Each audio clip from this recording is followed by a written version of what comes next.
start the recording. I was thinking, like, as a joke just now, you know, like, how streamers and people set up, like, Amazon wish lists for, like, expensive stuff. If I had one, I would put socks on it, because I'm rapidly running out of socks. I wear, like, these thin socks. I've never liked, you know, like, the usual thick American, like, white socks. They've never been comfortable on my feet. So these ones, they, like, get holes really easily. Anyway, just random shower thought, though. Okay, so I want to finish episode 7 today. Hold on, no, I need to do the tea party. So, right, you do it from this menu. So yeah, I checked the summary last time, and this will take a while, so I want to set aside enough time to just blast through all of it in one go. When I came to, all was silent. Oh, also, by the way, one last quick derail.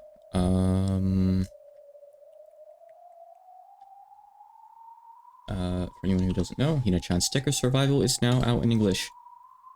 If you are interested, go purchase and play it. It's $7. Pretty good. It has some replay value. It has a lot of text. It has a lot of jokers in it, and I don't know how balanced they are because I didn't really play the game as much as I probably should have. But I hear so far people are enjoying it, so that's good. Cool stuff. Anyway, it exists. I look forward to watching streamers play more of it. I've been, like, tuning in whenever I can. I watched Astri play it, I watched Naro play it. So I'm kind of checking, like, the Toho category on Twitch a few times a day for that. Okay. Now, Umineko. When I came to, all was silent. The room was dimly lit, and yet it was massive. Where on earth is this? So essentially what happened last is Will performed the last rites for Claire, aka Beatrice, aka Shannon, aka every other character in the story, essentially. Beatrice is one yet many, like Claire likes to say. And everything just kind of got resolved. Everything looks good, there's no story left. Yet here we are. I was sitting in what seemed to be a very short sofa. It was very constricting, and looked like there were several more of them off to each side of me. Nope. I've played Umineko before in the past, but a lot of people haven't seen Umineko before, so I had it in my head, the crazy idea, like last year, to start a fresh playthrough on stream, read through all of it with, like, the original VN stuff, and expose more people to it. And if I can, you know, get at least a couple more people through the story of Umineko by doing that, I'm happy. But no, it's not my first time. I've played through the entire series once before, and, like, engaged in, like, side content, like, videos on it and stuff. However, I haven't played through the very newest, like, side VN thing. Saku, I think it is. I've seen a bit of it, but I have not played through the whole thing, so I might... Well, I would like to do all the side VNs after, so that would actually be fresh for me. Once I noticed that, I realized that it was in a theater. Where on earth am I? I don't know how long I've been here, and more importantly, I don't know where this is. Beatrice's funeral ended. Everyone went back to the mansion, and after that, my memory gets fuzzy, and I can't recall anything else. Then I was surprised to notice the presence of another person. Apparently, I wasn't the only one sitting in the audience seating of this vast theater. The sound had come from a seat to the side of mine. When I looked, I saw a girl sitting several seats off to my left. It was a face I'd never seen before. Who is she? She looked like a high schooler or a college student, about the same age as I was. She groaned. Apparently, she had just woken up. I didn't want to scare her, so I decided to introduce myself first. Hello. Oh. I've never reread 5 through 8, so there are a lot of, like, finer details that I forget. So it's been nice going through them again. Apparently, she was equally surprised to find someone other than herself here. She jumped when she heard my greeting. Who the hell are you? I feel the same way. It seems that neither of us is here of our own accord. Is that the one-winged crest? Huh? Do you recognize this crest? I mean, she has it on her right there. So, what do you think, Leon? She looks suspiciously at the one-winged eagle, one-winged crest, emblazoned on my collar. Her stare, which was unmoving but not openly hostile, wasn't exactly pleasant for me. Allow me to introduce myself first. I am Ushidamiya Leon. Ushidamiya... Huh? What? Leon. Written as Leon, but pronounced Leon. Pretty strange name, don't you think? No stranger than mine, but I'll have to apologize. I don't know who you are. That's hardly surprising, since I don't know you either. That's not what I meant. Who are you? There's no one like you in the Ushimina family. And why are you so sure? Do you have something to do with my family? I'm a member of the Ushimina family. But that's... She showed me her left sleeve, and the crest of the one-winged eagle emblazoned upon it.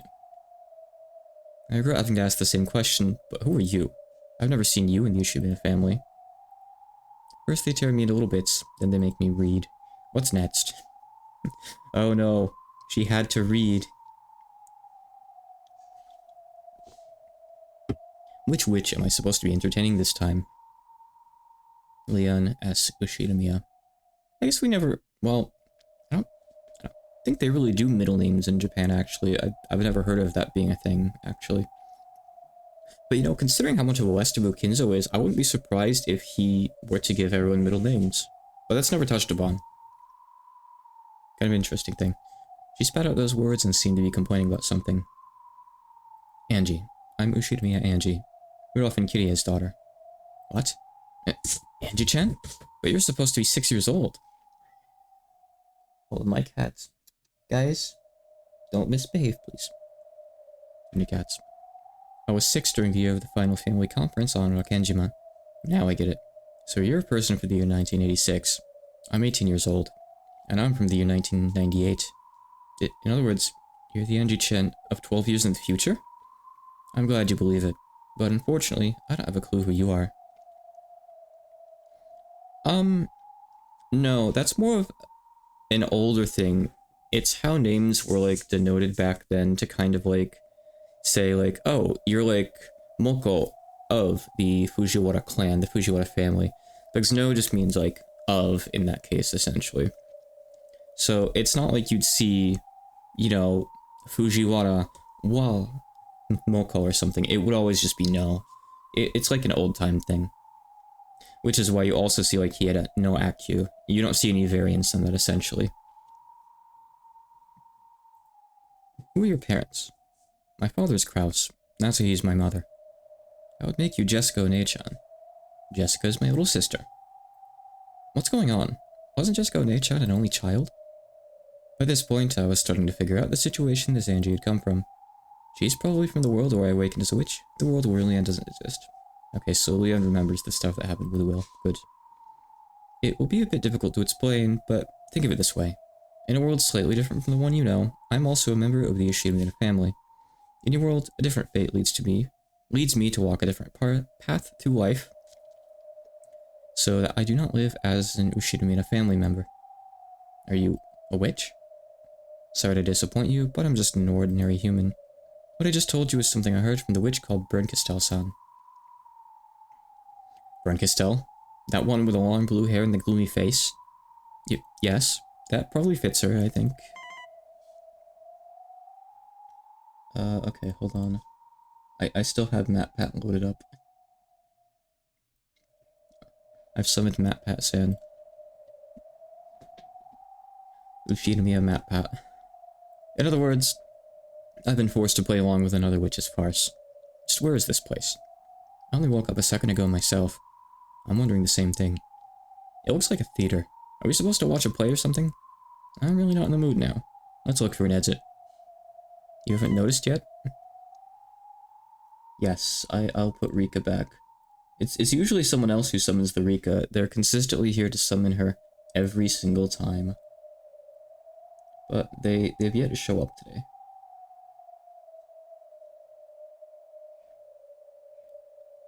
There we go. I think that's pretty good. we need more, like, thinking pose characters. You haven't noticed yet? Look. Huh? Ah, these are... I mean, we could hear the chains when, like, it introduced Angie being here earlier. Subtle foreshadowing. I finally noticed. Both my wrists and ankles had chains attached to them. As long as I sat here, I had enough slack that I could move about a little, but it looked like there wouldn't be nearly enough for me to get out of this place. You have to break the sofa you're on, the theater chair. Who would do something like this? Once a witch has made you her piece, you'll be their plaything forever. There's no way to escape.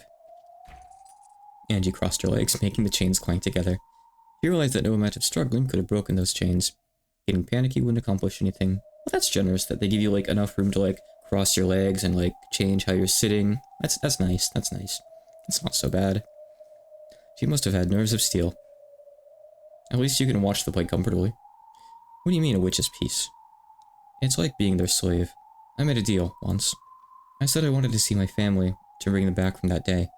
In exchange for making that a possibility, that witch turned me into a witch's piece. At least the witch kept her promise. I was able to see Oni-chan again. You mean Battler-kun? Oh, I wasn't even able to tell him who I was. And in exchange for that short bit of time, I'm now trapped inside the witch's toy box for all eternity. Looks like you are too. Did you make some sort of contract? Nothing of the sort. Did you ever ask a witch to grant a wish for you? Never. She taught me what a miracle my existence is. That's all. Either way, neither of us is getting out of here. Okay, witches, what kind of show do you have for us this time? Have we moved from reading aloud to theater going? Am I supposed to watch someone else read aloud this time, or what? If that's it, then start up already. I'm bored enough as it is. Angie yelled this to the pitch-black stage. Her voice reverberated throughout the theater, but no one gave an answer. No, someone did. And that was also in a voice that rang out across the theater. However, that voice sounded theatrical, as though someone was announcing the start of a play. What happened on that day, you ask? I'm not telling. If only you just give up and die. Whose voice was that? That old hag. It was Aunt Ava's voice. By the way, I have a cat here. You can't see her very well. I'll turn the camera so she's present. It's Allie. What does she mean by what happened on that day? She's talking about the 4th and 5th of October in the year 1986. The day of the Finally Family Conference on Akenjima. Finally Family. The new spin-off of Final Fantasy. In other words, today. Today is October 4th, 1986. As a prelude to the family conference, Beatrice's funeral was held. That's a surprise. So you've come here from October 4th, 1986? Tell me, what happened during those 2 days? The answer she seeks is inside the cat box. All I can tell her about is my close call with a sad life. However, I doubt that explanation will satisfy her. I mean, you saw, like, clear as big play explanation. You could tell Angie a lot right now, actually, about Beatrice and who she is, assuming you understood any of it. Will did, but I don't know if, Leon really grasped that, I guess.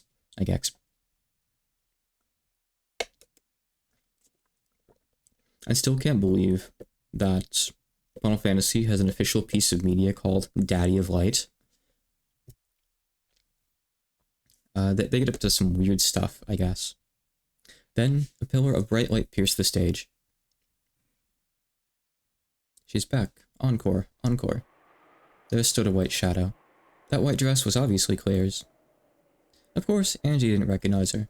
She looked suspicious, apparently wondering who in the world this was. However, even I felt as though something was wrong. Didn't she settle all of her regrets in that funeral a short while ago, before being sent off into the next world? By the way, the newest Final Fantasy, what is it? 16, I think it was, right?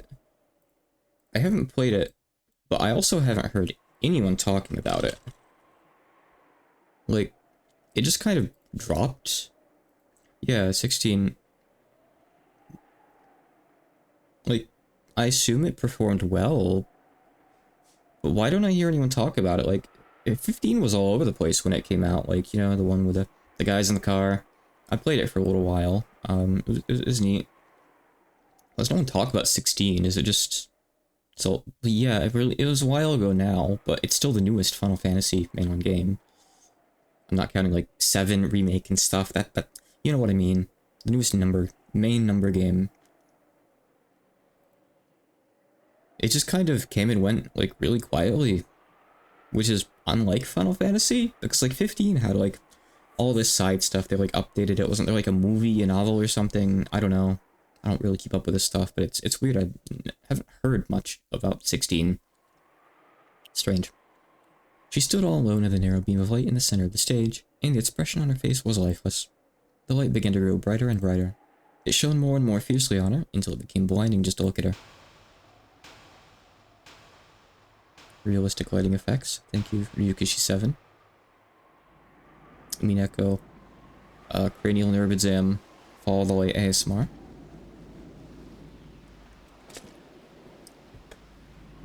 The world is enveloped by a light so bright that we couldn't open our eyes, surrounded by a sound like wind or television static, and our minds began to go blank. Hard-coded backgrounds? Yeah. Pretty sure they are. It's not random where the lights appear or anything. I think they appeared, like, on the background lights on purpose. You can decide where, like, effects and stuff happen in the engine. Whoa! They're blooming wonderfully again this year. It must be a pain to take care of all these. Pretty easy for us, though, just looking at them. I agree. We've got to thank the people who take care of them for us. But it is a bit lacking in grace. I prefer the way it used to be, before Nissan decided to pile so much on. The old look did have its own charm, didn't it? Ooh, I love roses. Really? Well, what's Chaos Head coded in? Umineko is on script, or maybe it's like Pawn script, which I think is like an offshoot of it. But it's like that family, I know. Interesting. I love roses. I'd like them even more if they didn't have thorns. Ooh. Yeah, me too. Whoa. This rose garden really takes me back. I'd totally forgotten about it these past 6 years. I guess it really has been that long. Both you and this garden have changed so much. Let me introduce you. This is Karen-kun, one of our servants. This is the first time you've met Battler, right? Pleased to meet you. You can just call me Battler. Nice to meet you. Shannon's here too, today. Remember when we used to play together? Ah, Shannon-chan. I'd totally forgotten. That really takes me back. How's she been doing? She's grown more and more beautiful these past 6 years. You should say hi to her later on. But not right now, because she's not here. Shannon and George Oni-chan are really good friends. Maria, shh. That's a secret. I mean, essentially, we got, like, Renpi style Umineko with the remake. You know, it's got, like, the text box on the bottom, the PS3 version, and, like, the better portraits. It's kind of what that is. It's interesting, though, that there's an entire patch to, like, convert the PC version into the PS3 version. That's not as simple as just putting the text down there in the box, because they had to, like, separate, like, you know, like, you can't fit whole screens worth of text in that box. And Umineko frequently does fill the entire screen with text, so they had to do a lot of, like, manual formatting for that. I know just how painful that is.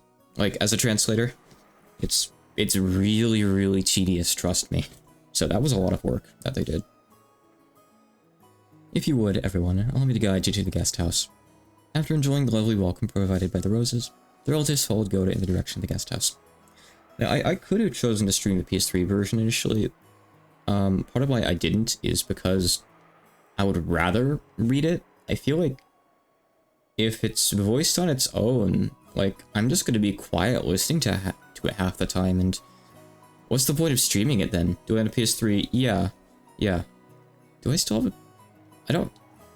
I think my ex-wife took the PS4. I think I let her take that when she left, but doesn't really use it. But I still have a PS3 in my closet, yeah.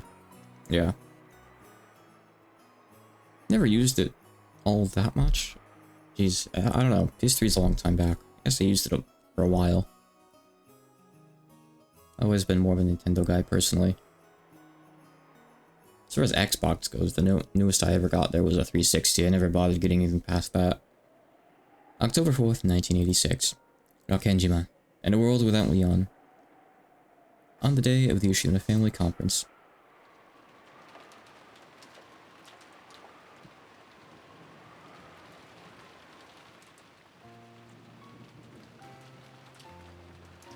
Staring at my lap. Oh.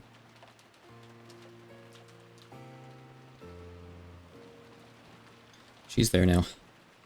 Moria read a mysterious letter aloud after dinner, just as she had been told to. The writer of the letter claimed to be the Golden Witch Beatrice and challenged the family. Try and solve the riddle of the epitaph. Find my pages.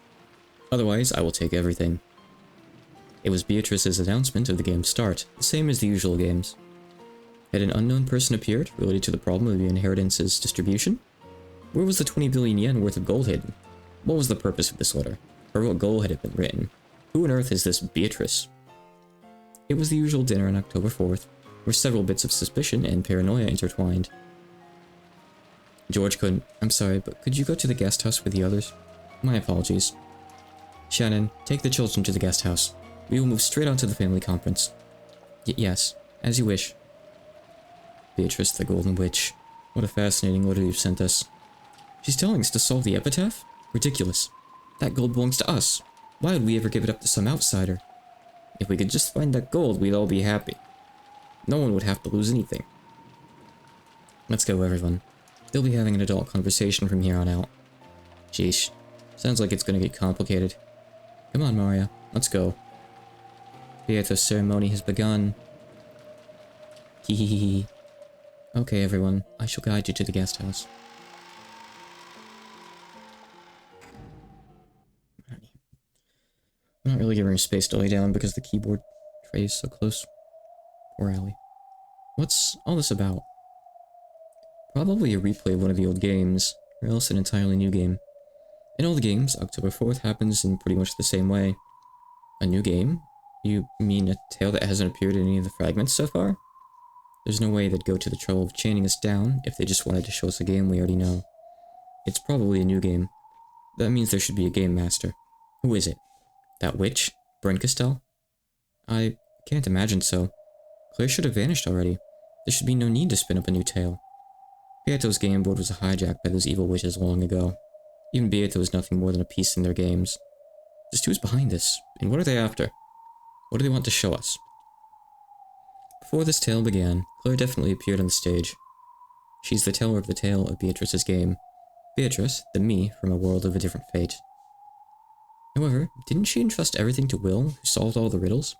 There should be no need for her to make new riddles. In that case, is Brinka still using this tale to test me? Along with Will, I have at least touched the deepest depths of this tale and understood the culprit's heart. So even if an entirely new tale presents itself, I should be able to see through the riddles. Okay, so Leon was paying attention and taking notes. Good. Wasn't sure how much he understood. Is that what my role is? Is my role to teach Angie about the truth of this tale? Do you know? Do you know the truth of this tale? I have several theories. Still, none of those can give a conclusive answer. The truth is always inside the cat box. I can't say anything for sure. In this world, Angie is absent on this day, so it's only natural that she doesn't know what happened. However, at the very least, I do know who the culprit is, and what they were trying to do on this day. I think I finally understood my role in this. What do you mean? Apparently you're here as a theater goer, and I'm here as a commentator. She's like the little, annotations in, an old Sherlock Holmes book or something, I guess. Then as a commentator, what exactly is it you're going to explain for me? After all, I know who's behind the crime that's about to occur. What did you say? It's Beatrice. Well, kinda not. But that answer would not satisfy Angie. Thinking about it straightforwardly, the only explanation I see is that someone's trying to make us solve the epitaph, hoping to then snatch the gold for themselves. I agree. If they'd already solved it, they could just take it. There'd be no need to challenge us to solve the riddle. It's a prank by one of the servants. They must be hoping to pick up the scraps from the celebration if the gold is found.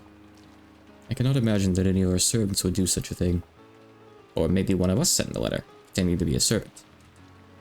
If that's it, you're the most suspicious one.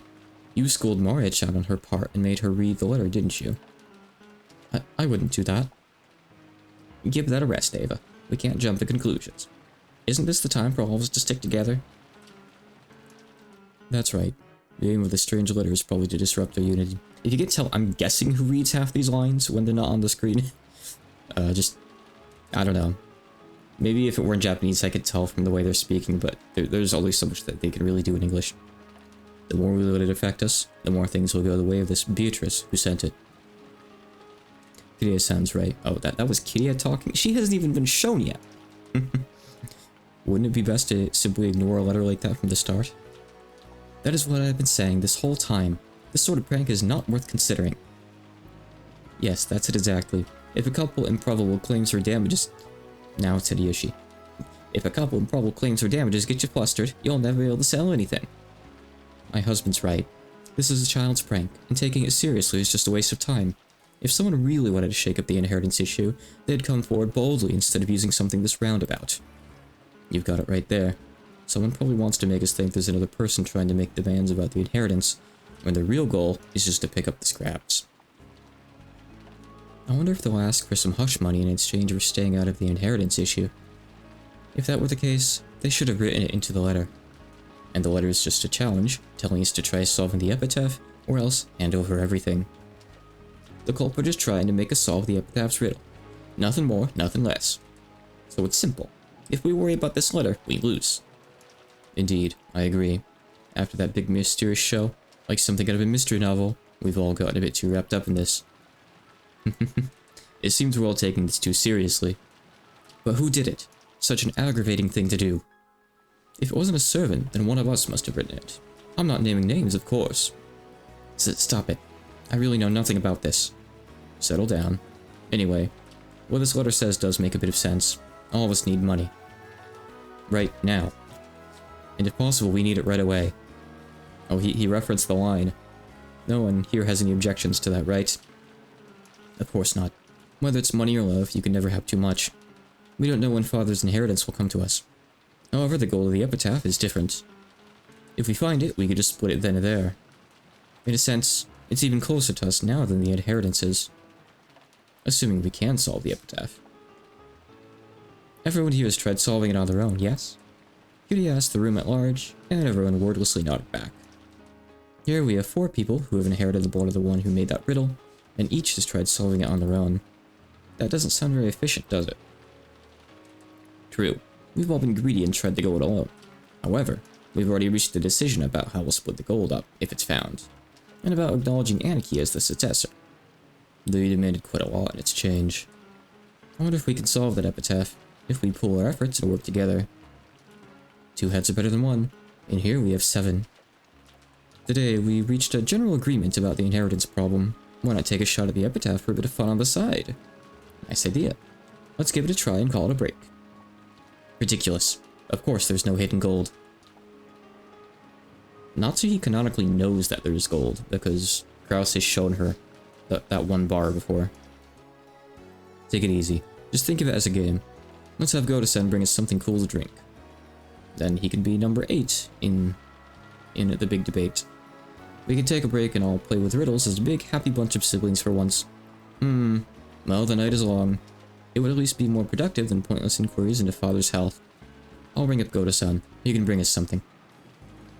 Let's have tea and sweets. Oh, and a map of Taiwan. Oh, she knows. She knows. Ava's one step ahead. Gotta have that atlas. 2 shadows could be seen in the rose garden arbor. It was George and Shanna's secret meeting. I want you to take this ring. George-sama. I swear to love you all my life. Not just now, while we're young. I swear to love you and keep you happy until we get old and go to our graves. And are there any lies or exaggerations in your words? Who asks that? Well, Shannon, what's wrong with you? No, not one. I'm confident in my resolve. A hypothetical Chinese translation. It's a good question. I don't know. I don't think there's an official one. There's probably a fan translation, right? Real might be able to answer that. No, not one. I'm confident in my resolve to love you and build a happy household together with you. And what will this happy household be like? Well, it'll be full of happiness. Wow! Full of happiness. We'll have a house with a car and a yard. And 1 dog. He's really thought ahead. 1 dog. Only 1. Not a cat, a dog. I want a dog, Shannon. The yard will have a vegetable garden. The kids will run around. I don't know how many kids there's going to be. 1 dog, but indeterminate number of kids. And we'll smile down on them from the balcony. That's what a typical future Sunday will look like. He's really thought about that dog, though. That would be wonderful.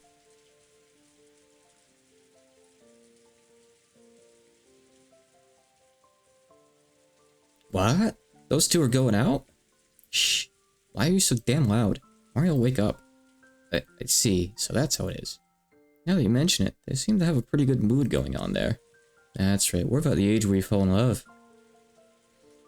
We've changed a lot in the last 6 years. George Nissan used to be a bit unreliable, but he isn't anymore.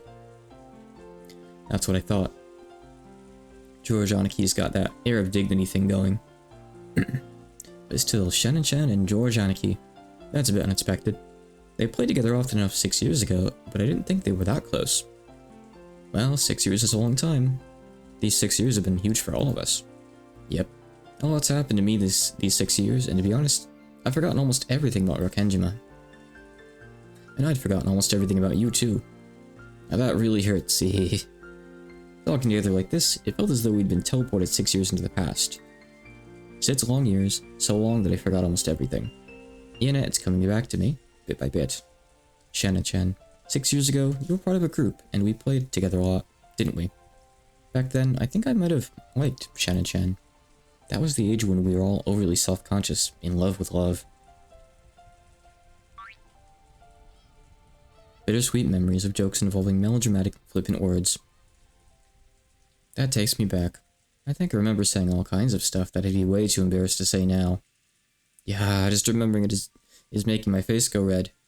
Yeah, Shannon might be a scatterbrain, but her memory's incredible. Guess I'll just have to ask her all about your dark, embarrassing history. Quit it. That was 6 years ago. The statute of limitations has gotta be up. I see. So Shannon is going out with George Anaki. What am I thinking? Could this be jealousy? I didn't really think about it until now, but that thing Shannon and I had back then was probably my first love. Well, it's not like I have any right to be jealous after forgetting the whole thing until we met again. Alright, let's get you off my lap now. Getting hair all over my shirt, all over my face, all over my hands. Everyone knows that Dad's hometown was Taisho in Taiwan. He still chews areca nuts from time to time in memory of that place. Apparently, he got hooked on that instead of smoking when he was young. But there must be several rivers there with sweetfish swimming in them. It has several mountain streams that are famous sweetfish fishing spots. Anyway, you could probably find sweetfish living anywhere if the water was clean.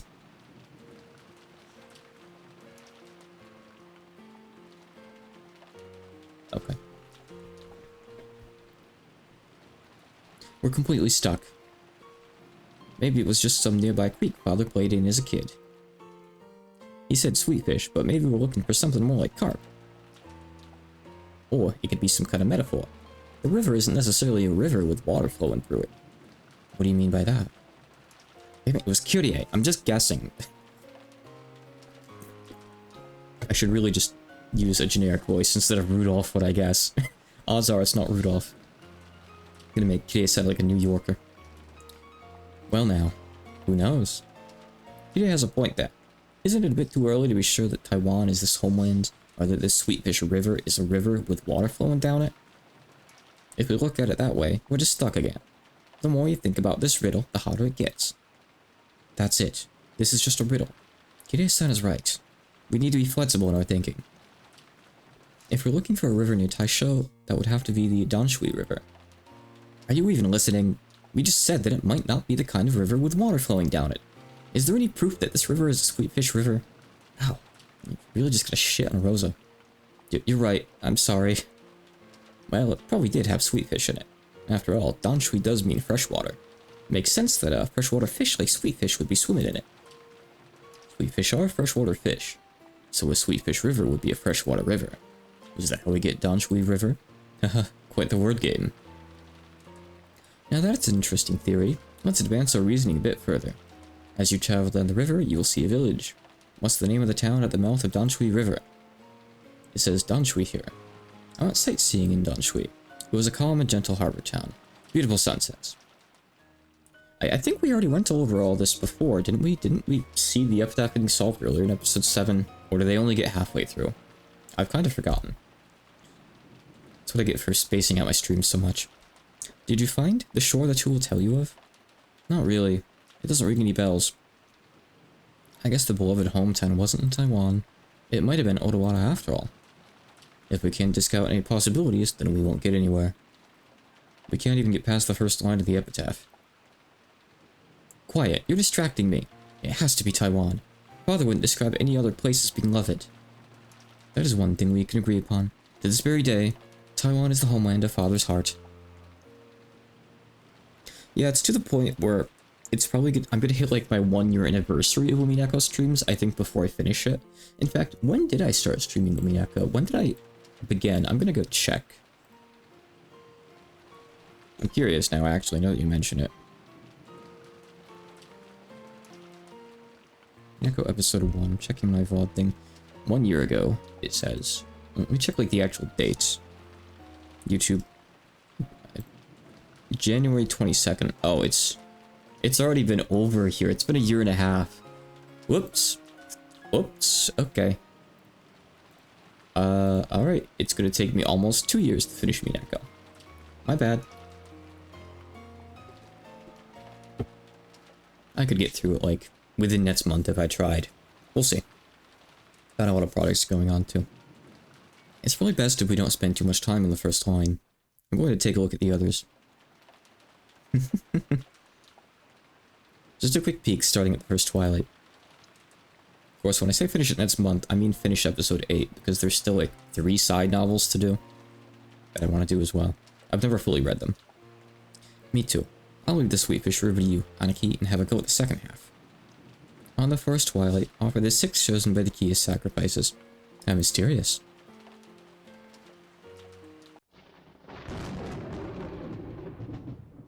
I've got it, Ava suddenly muttered. All of the others spun around to look at her. Ava was flipping through the pages about Taiwan with incredible force, then found the page she was looking for and slammed the book open so hard that it almost tore. This whole time, the book had been open to the page with place names. As far as the overall mass of information went, this seemed the most useful page to start from. However, the page Ava opened to was very limited in the scope of its information. It was a map of railway lines. As you travel down the river, there's a village. A village. There it is, the village. What are you talking about, Ava? Explain yourself. Quiet. There's a shore too, and a mouth. I'm not sure what it means by the two, but there definitely is a village and a shore and a mouth. This has to be it. This is definitely the village with the key to the gold sleeps. Calm down. Explain it so we can understand too. The Danshui line? I see. So the Sweetfish River was actually a railroad called the Danshui line? Well, I doubt there are any sweetfish swimming there. It was a metaphor, Natsuhi. It was wordplay. Go play Professor Layton and come back. Look, if we follow the Danshui line down, there's a station that used to be known as Kirigan. Look at the characters it's written in. There's a village, a mouth, and a shore. She's right. There's a village, mouth, and shore. As you travel down the river, you will see a village. True, that's the only station on the Danshui line that has the character for village in its name. I see, it's like a code pointing toward the station's name. This has to be it, there's no doubt. We just need to look a bit further and we'll definitely find out what the two who speak means. Look, this is it, this is it! The region around the station has the same name, except with a mouth in the second character. That makes a total of 2 mouths in Kirigan. Are those the two who speak? Patsy would probably luck into somehow breaking the mechanism that opens the door and just fall down the stairs into the hidden VIP room. So yes and no, I think. She would find the gold, but she wouldn't solve the epitaph, let's put it that way. Incredible, Nason. This has to be it. Alternatively, she would follow whoever found the gold and just kill them and take it. Ellie, come on. Come on, honey. Go wherever you're gonna go. Over here. Come on, you. Does this mean that the key is hidden somewhere in this town of Kirigan? I wonder. The whole riddle so far has been a word game. If so, isn't it likely that the sleeping key is also a word game? I agree. On the first Twilight, the key selects 6 sacrifices, right? So it's hard to imagine that it's actually something key-shaped. Ooh, this is getting damn interesting. Offer up the 6 chosen by the key. Let's think of a key that's somehow related to this. And let's break down this name, Kirigan. I'm absolutely sure that this is a word game. It has to be. Think, everyone.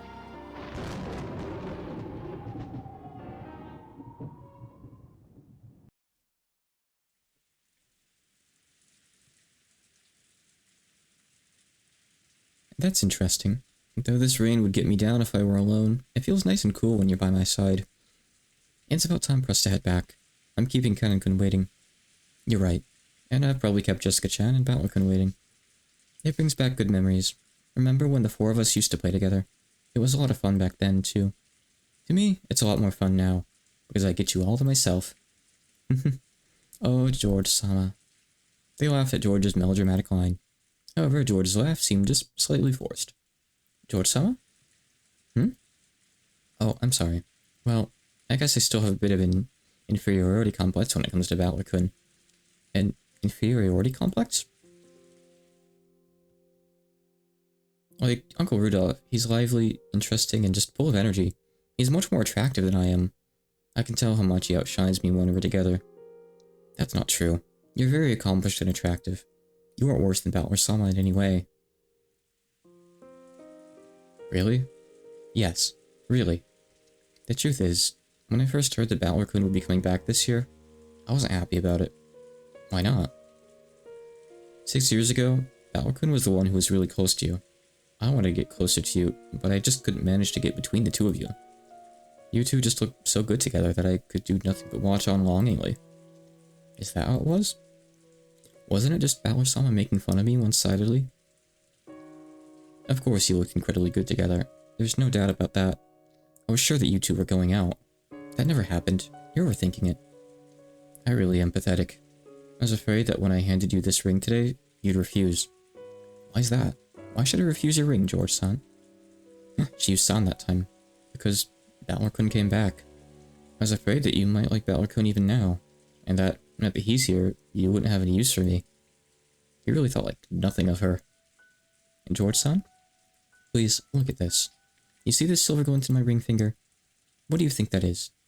You're right. Sorry. What's got me so shaken, I wonder? I'm probably still jealous of him, now that he's gotten even cooler these past 6 years. How pathetic. No, it's okay. Those feelings are a sign that your love for me is so strong, you don't want to give me up to anyone. If you're worried about my feelings switching to Battler-sama, just love me all the stronger, so that a thing would be unthinkable. Love me so much that I don't have time to think about other men. I'm scared too. I'm sure you'll meet many women in the future who are much more attractive than me. Or you might tire me when I don't match up to your expectations. It scares me to think that I might not be able to grasp hold of your feelings for the rest of my life. There's no need for you to be scared of that. I swore to love you all my life.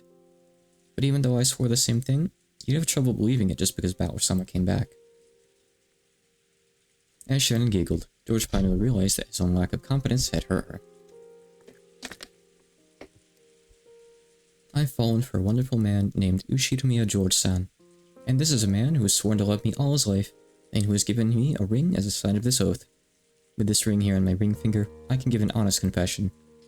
Sure. Yes, as you said, I did like Battler-sama 6 years ago. I think I probably liked him more than you. However, that was 6 years ago. Now things are different. In these 6 years, I've sorted out my feelings for Battler-sama and cut myself off from them. No you haven't. Along with the memories of the past. But sure, we'll just believe that. Now I exist only to love you. Shannon spoke clearly and strongly. George gave a single, uncertain laugh. And poor George, honestly. It was probably the same sort of laugh that George of 6 years ago had made. Then he stretched resolutely and hugged Shannon without saying a word. In that moment, he said goodbye to the person he had been 6 years ago.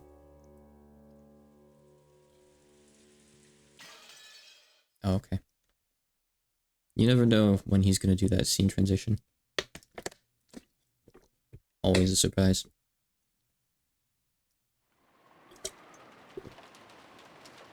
Delicious energy drink. Fuel me.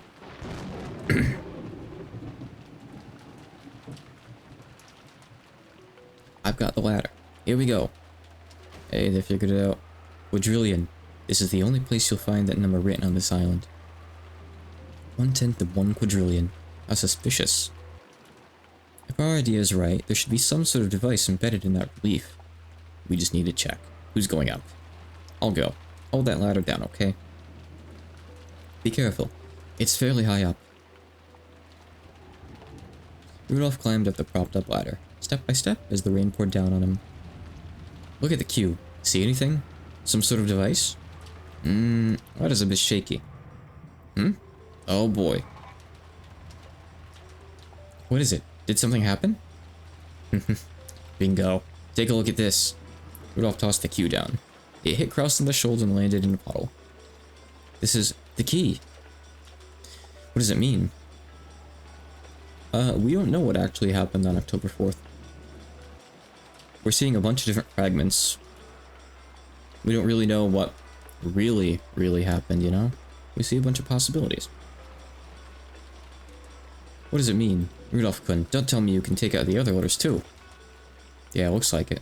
Guess our crazy theories weren't far off after all. What's the next letter to take out? I. And then L.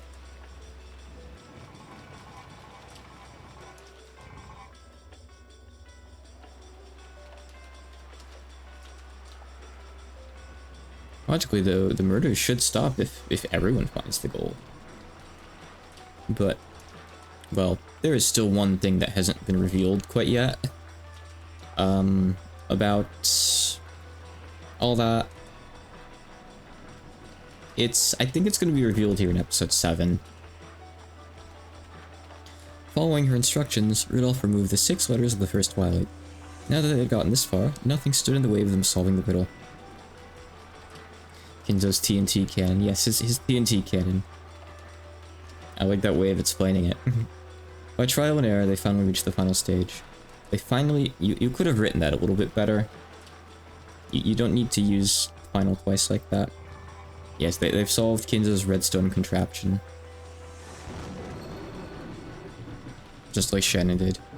It says to gouge starting from the head, which must mean going from left to right. Rudolph-san, starting from the left. Turn the keys before taking them out. Got it.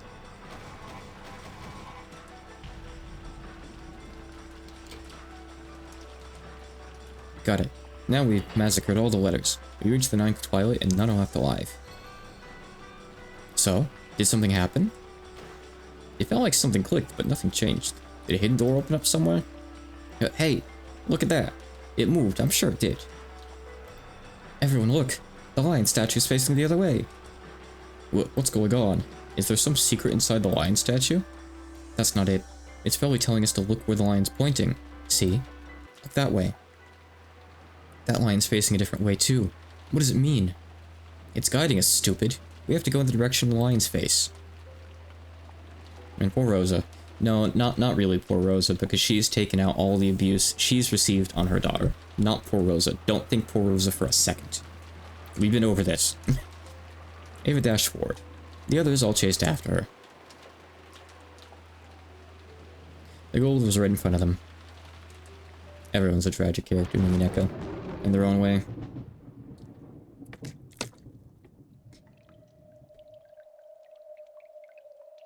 Now this is a surprise. Who would have thought that a hidden stairway like this existed? It makes sense now. Father didn't like people going near the chapel. I wonder how long the device has been there. Judging by the feel of this underground passage, probably for quite a long time. Go on, honey. Go on. Don't...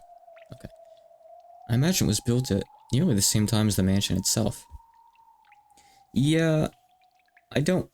Yagoda's probably the least tragic character. I mean, Kumasawa never really has, like, an arc or anything either. A lot of the, like, adults in the family have something going on. Like, Kiria does, Rudolph does, Natsuhi does. I feel like Kraus really doesn't.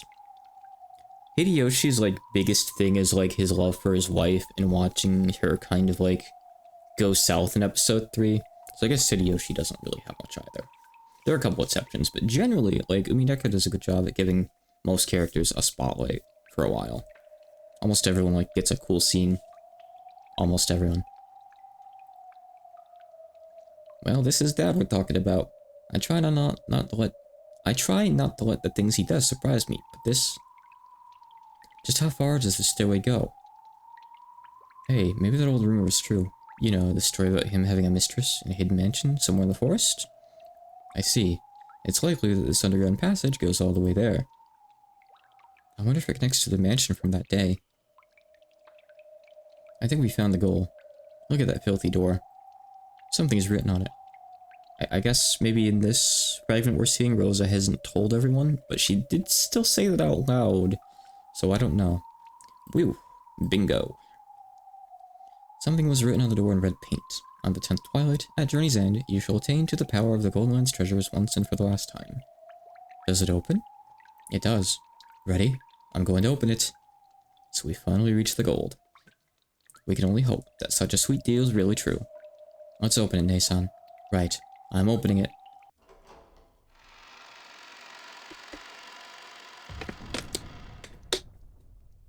The heavy door opened slowly. Then the gold-filled underground VIP room showed itself. Everyone is an official Vipper now. They only had an instant to admire its splendid furnishings. As soon as the mountain of gold next to the canopy bed came into sight, they all froze, stunned. After a second, the stunned silence faded and was replaced by cries of astonishment and wild joy.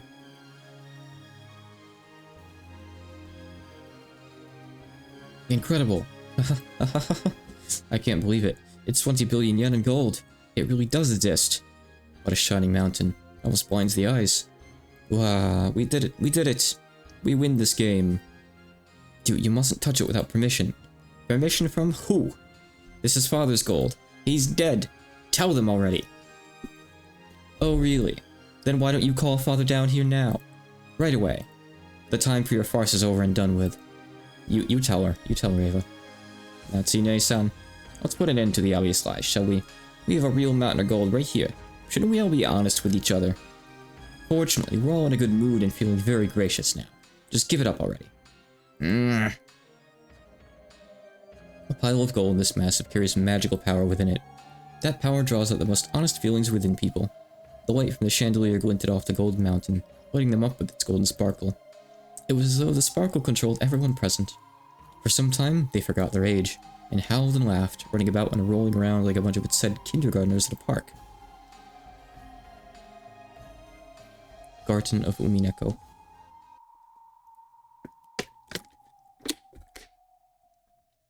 What is all this? What's it supposed to mean? Before the crimes, the epitaph has been solved, and by all the siblings together. That hasn't happened in any of the games before now. Supposedly, Beatrice decided not to commit the crime if the epitaph was solved. Yeah, supposedly. We'll see about that. Angie snorted, but I believed. This is what Claire decided. Because she entrusted everything to the ruler of fate, she'll obey the result. She let the ruler decide her own fate specifically because they could decide on their own. So she'll do what it says. She'll follow her own rule. She'll definitely keep her promise. I don't think the crime will occur. Are you sure about that? Yes. Arula has already made its decision. This is the end of her game. If it's the end, what happens next? Do they all become happy rich people and leave the family conference unharmed? Does my family get an ingot that isn't chocolate as a parting gift before coming back to me? Will it be a happy end for everyone? I mean, Brynka still did say that there was no fragment where that happened. So I don't think so. You think those witches would chain us to chairs to show us a naive dream like that? When she showed off the chain on her wrist with a clank, I wasn't able to counter her with confidence. But I want to believe that this might be the least exciting ending. Claire's game has now reached an end. Perhaps just once at the end, she wanted to show us the world where no crime occurs. Now that she's disappeared with no regrets, is she leaving us a parting gift in the form of a game where no crime takes place? In a sense, the most peaceful sort of game? I want to believe. If only these heavy cold chains were holding us in place in this theater. Is someone there? Rosa's shrill cry brought the celebrating to an immediate stop. Rosa knew she'd seen it. The curtain against the wall had fluttered, and a shadow had been there behind it. Come on, don't do that. You're just imagining things. Is someone there? If you are, come out. When Eva yelled, the curtain shook. I guess she'd been watching them. It's a little bit far-fetched that, like, Beatrice, Shadow, whoever you want to call them, like, noticed this because she was with George, but I guess, like, they split up. Shannon went back to the mansion and was probably, like, eavesdropping on them through the door or something. and heard them and decided, okay, I'm gonna go up ahead and wait in the room ahead of time and be ready for them. I'll go get changed into the Beatrice dress. I guess that's probably the most believable thing, right? I mean, I can believe it. It's not the most far-fetched thing that Umineko asks you to believe. And then, a witch wearing a black dress appeared from the other side. In an instant, everyone realized that the dress was the same as the one worn by the witch of the portrait. And they realized one more thing. This person was the owner of this room. Welcome to the Room of the Gold. Her face and her voice were expressionless, blank. Beatrice animatronic. The others all looked at each other, wondering who should respond. Rudolph was the first to speak. So, you're Beatrice. Indeed. And you're the one who gave Moira that letter? Indeed. Is father behind this? No. This is my game. If that's so, then we've won. We've solved the epitaph's riddle and found the gold. We've accepted your challenge and won. That means this gold belongs to us, right? I can't do Hideyoshi anymore. I forget how I did him. It either comes naturally or it's weird. The best thing I can do is like a hillbilly voice, kind of. Like a soft hillbilly voice. Indeed, it is as you say. You have solved the epitaph splendidly and discovered the hidden gold. This game ends in your victory. This gold no longer belongs to me, but to all of you. 2 nights on Akenjima. It seems you're a graceful loser. Hey, you. If we had solved the epitaph's riddle, what were you planning to do? The letter said that you'd take everything of the Ushimita family. Yes, I plan to take all of your wealth and all of your lives. I plan to do as I please with everything that exists on this island. The witch walked towards the table next to the bed. Then, for the first time, the others realized what sat on that table. There were 4 rifles. There was also a case filled with bullets. The witch picked up one of the lead bullets lying on the table and played with it, her face still expressionless as she spoke. If this night ended before you managed to solve the epitaph's riddle, I plan to follow the epitaph and commit 13 murders. What did you say? That's what I thought when I first saw that epitaph. It almost looks like something you'd find in a serial murder mystery novel. That's right. If you had killed 13 people to match the epitaph, that would have made for quite a mysterious crime. There's no way you could do all that by yourself. No matter how many guns you had, killing 13 people, that would just be... I formed my plan with great care and constructed several alternatives. I envisioned all of the actions you might take from tonight and through tomorrow, and prepared a mystery to deal with each of those. I'm afraid I cannot reveal those at this point, but it really was a tightly knit set of pleasant closed-room murders. If there were just a few of us, you probably could have gunned us down in our sleep, but there's no way you could have killed 13 of us. Well, yeah, that's stupid. It would seem so. At any rate, I predicted that the epitaph being solved before the first twilight was the most unlikely result.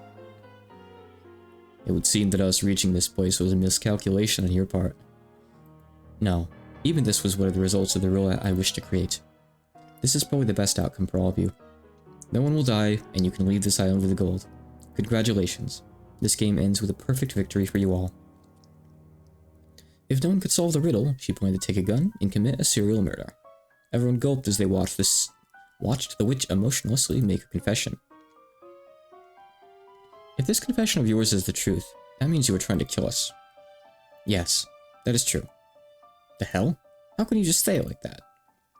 You couldn't possibly expect us to treat you favorably after revealing that much to us, right? I'm prepared. You may do as you will with me. If you hadn't solved the epitaph, I would have done the same to you, so it is only fair. This girl's got guts. I planned this game because I was prepared to bet my life. I'm satisfied with the result. If you wish to kill me now, I am prepared. By now, she didn't even treasure her life. As the witch spoke and walked near the others, they automatically stepped back. The gold belongs to all of you. I planned to give everything to the one who discovered it first, but I didn't expect there to be 7 of you. I leave the decision of how to split the gold to you. I will not involve myself. And...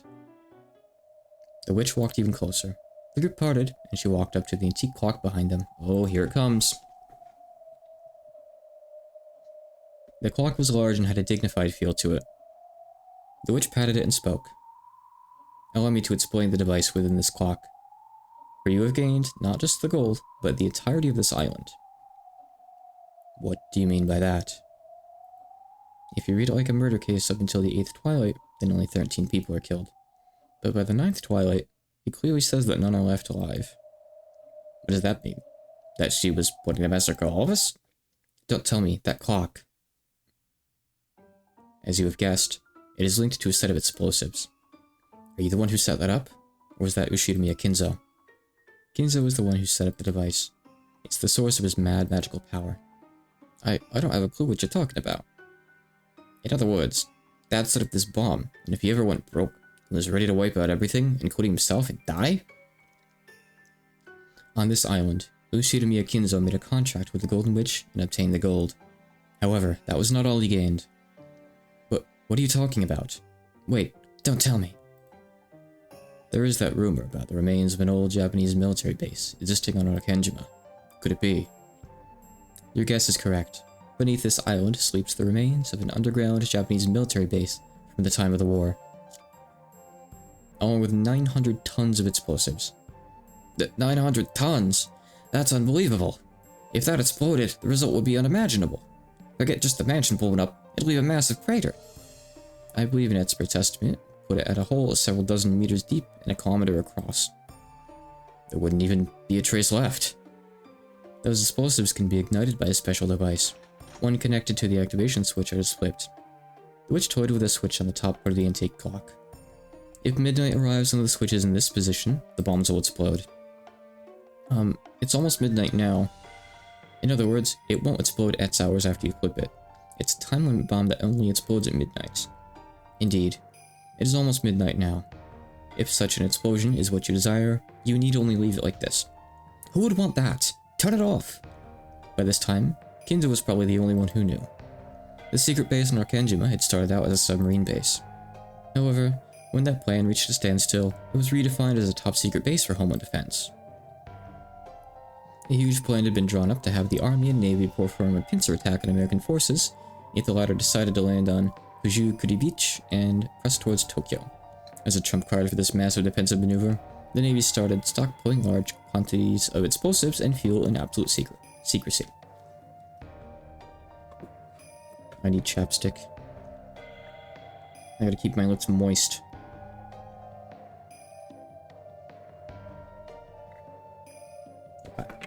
Maybe that will do. And the Arkanjima base was the location of that top secret stockpile. The buried explosives weighed 900 tons in total. Also, fearing that the Americans might find out the island's secrets and seize the explosives, they set up a system for the self-destruction of the entire island. Kinzo, who knew all of this, decided not to remove this device, but it tied in with a strange clock that could trigger such an explosion any night at midnight. Kinzo was famous for building up his funds using a vast store of gold, then using those funds in several sink-or-swim gambles, one after another. Just what did this stockpile of gold and the 900 tons of sleeping explosives mean to him? At this point, we can only guess. Perhaps the true source of Kinzo's mad power wasn't the gold after all. If he lost a big gamble on all that he owned, he could erase this entire island from existence with this device. For the rest of his life, he must have put the gold and everything else he had on the line. Kinzo probably stared at this clock at times, sometimes flipping the activation switch and letting it tick down. Maybe, whenever he came up against a troubling problem, he would hide in here and flip the switch, with the intention of blowing everything away if he didn't think of a brilliant plan before midnight came. He could gaze at this mountain of gold, listening to the clock tick towards his death as he searched for an idea. Perhaps Ushimiya Kinzo's real study wasn't the one in the mansion, but this place instead. I think it's a cool idea. So yeah. For anyone who doesn't know, this kind of recontextualizes everything up until now. This is why no one is left alive at the end of every game. And this is why EP7 put that sneaky thing in episode 6 in Erika's bio about the Arkanjima explosion incident. And this is also why in all the Angie futures we see, they would say like the police couldn't find any traces, they couldn't find any clues, the bodies weren't recovered. You know, isn't all that really strange? You know, we see the bodies, why weren't they recovered? So, everything was blown up.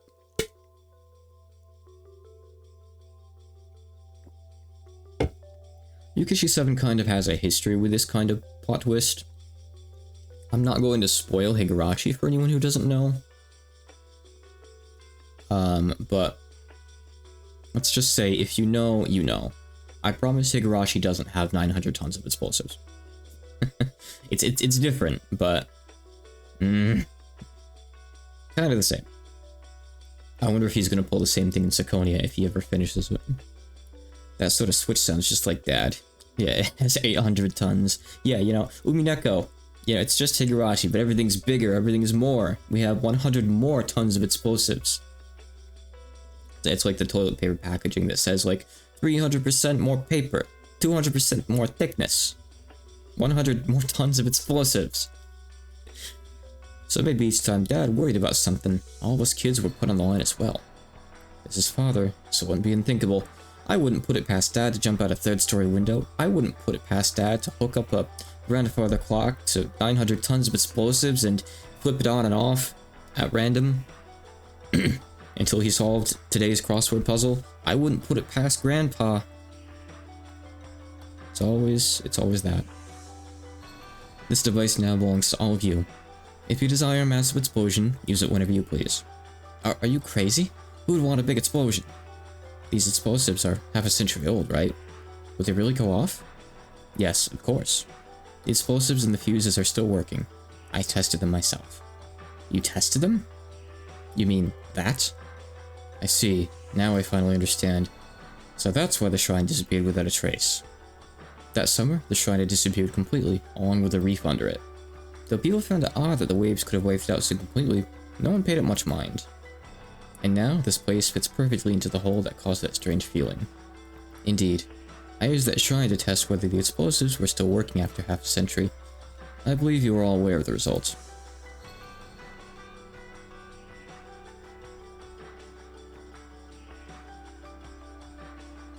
The little bit I used was enough to make that entire reef vanish. It's easy to see how 900 tons of that would cause an explosion large enough to rewrite the map. If an explosion like that were to occur, it would certainly kill all of us. But what about you? I doubt you were planning to commit a group suicide with us. This underground VIP room is connected by a subterranean passage to the remnants of the military base. If you go straight along that, you'll come out at the hidden mansion on the opposite side of the island, Guadorian. It's about 2 kilometers away. If you make it all the way there, you should be able to escape the blast. And this is why Ava survived in the future where she found the gold. Sorry, in the fragment where she found the gold, because she was in Guadorian. That's why she was the sole survivor. I see. So you plan to escape to there just before the blast. I've only said that such a thing is possible. You may not believe this, but if the 9th twilight ended before any of you could solve the riddle, I plan to die along with everything else. There's something seriously wrong with this girl. She's insane. There's no point overthinking it. If we hadn't solved the epitaph, she would have used these guns, or else that switch, to massacre all of us, right? There's no doubting that now. You were correct. You have ended this game in the best possible way, without there being even a single victim. I wish to convey my respect and admiration. There may have been 7 of you, but you did solve that riddle, which took me so long to solve, in a single night. That is worthy of praise. And I admire you for your graciousness and honesty in defeat. We'll decide how to deal with you in the future, but I intend to do all I can to reach a gentlemanly agreement. Pay me no mind any longer. I'm already one of the dead, who's prepared to kill everyone and die myself. The Golden Witch Beatrice solved the epitaph, reached this room, and revived. And now, new people had solved the riddle and reached this room, so her role was finished. When the epitaph's riddle was solved, Beatrice's illusion of the witch ended. Most likely, no one in this room was capable of understanding her grim determination. She herself was probably the only one who understood. As long as the many selves inside of her understood, that was enough. I am one, yet many. I abandoned myself to the magical roulette of endless possibilities. The result, the answer, is this. This is what the tarot cards known as the Epitaph Ceremony have shown me. Beatrice is already dead. They did not kill her. I killed her myself, in accordance with fate's command. They will never understand, for all eternity.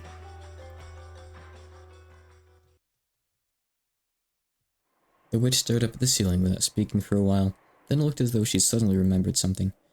She grabbed at the sleeves of her dress and took out some sort of card. Oh yes, I forgot. I have no need for money after death. I will give this to all of you as well. A cash card? I have converted a portion of the gold to cash. This is for the account that the money is in. I see. So this is source of the Golden Witch's magical energy. Alright, Hideyoshi. How much? I've forgotten the details. However, there is more than 1 billion yen. A billion. Now that really would be magic.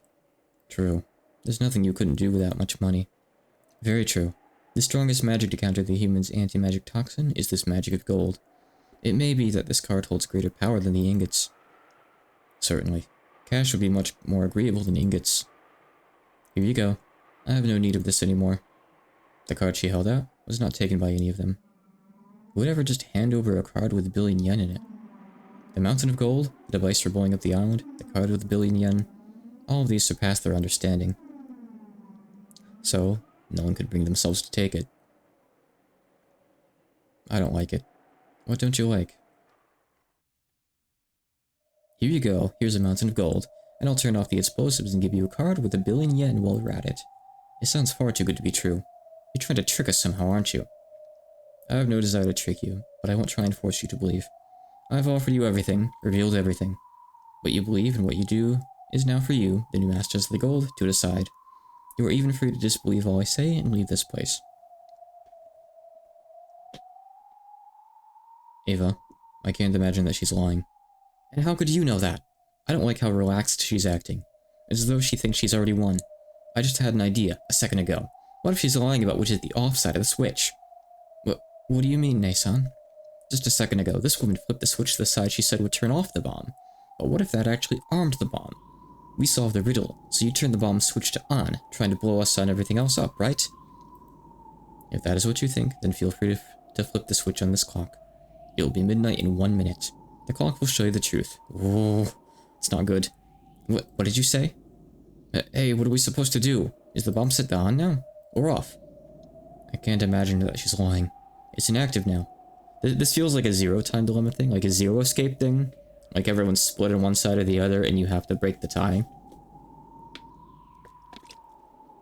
We shouldn't flip it. But I don't like it. Why is she so resigned to her fate? Why is she offering us things one after another? She's trying to trick us to buy time. She wants to buy time until midnight so that she can go down in flames along with us.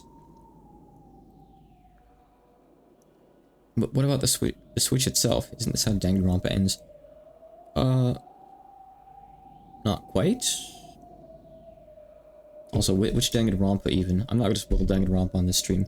Danganronpa is a very complex game. Very, very complex motives.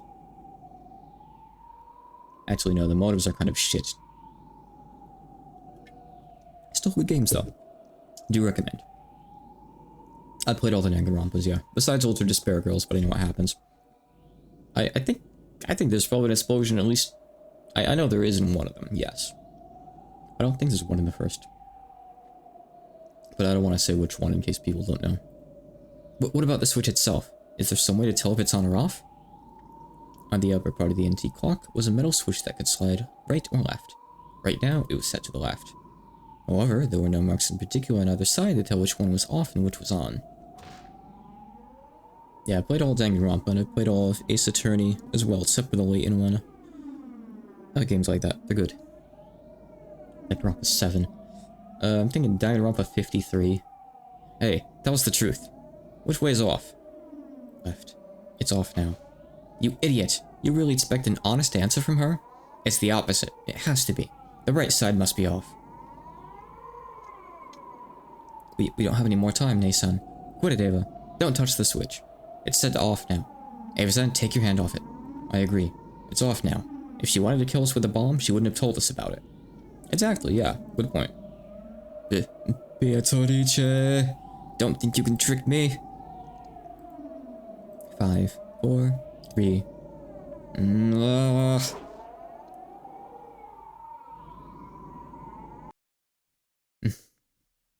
Ava, don't do it, you dumbass.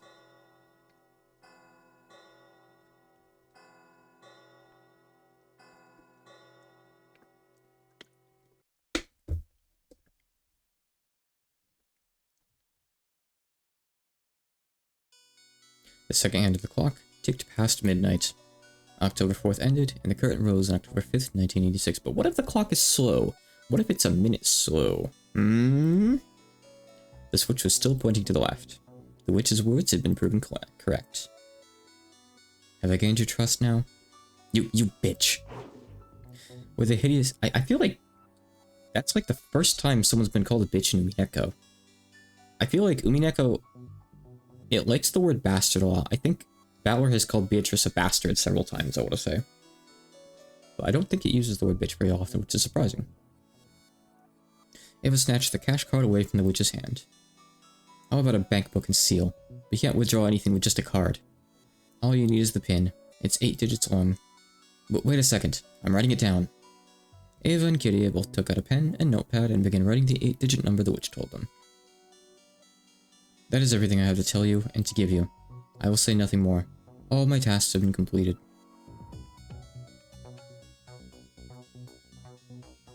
Yeah, but like, you need to localize that kind of thing. We don't really use bastard in the US to refer to women. It's very much a male insult, while bitch is very much a female insult. After saying this, the witch spun around and sat down on the bed. She wasn't even looking at the others anymore. She sat there like an empty husk which had, just as she had said, finished everything it existed to do. For a while, everyone watched the witch to see if she would remember something else and start talking. However, she said nothing else. The witch who had called herself one of the dead was now little more than a large French doll wearing a black dress.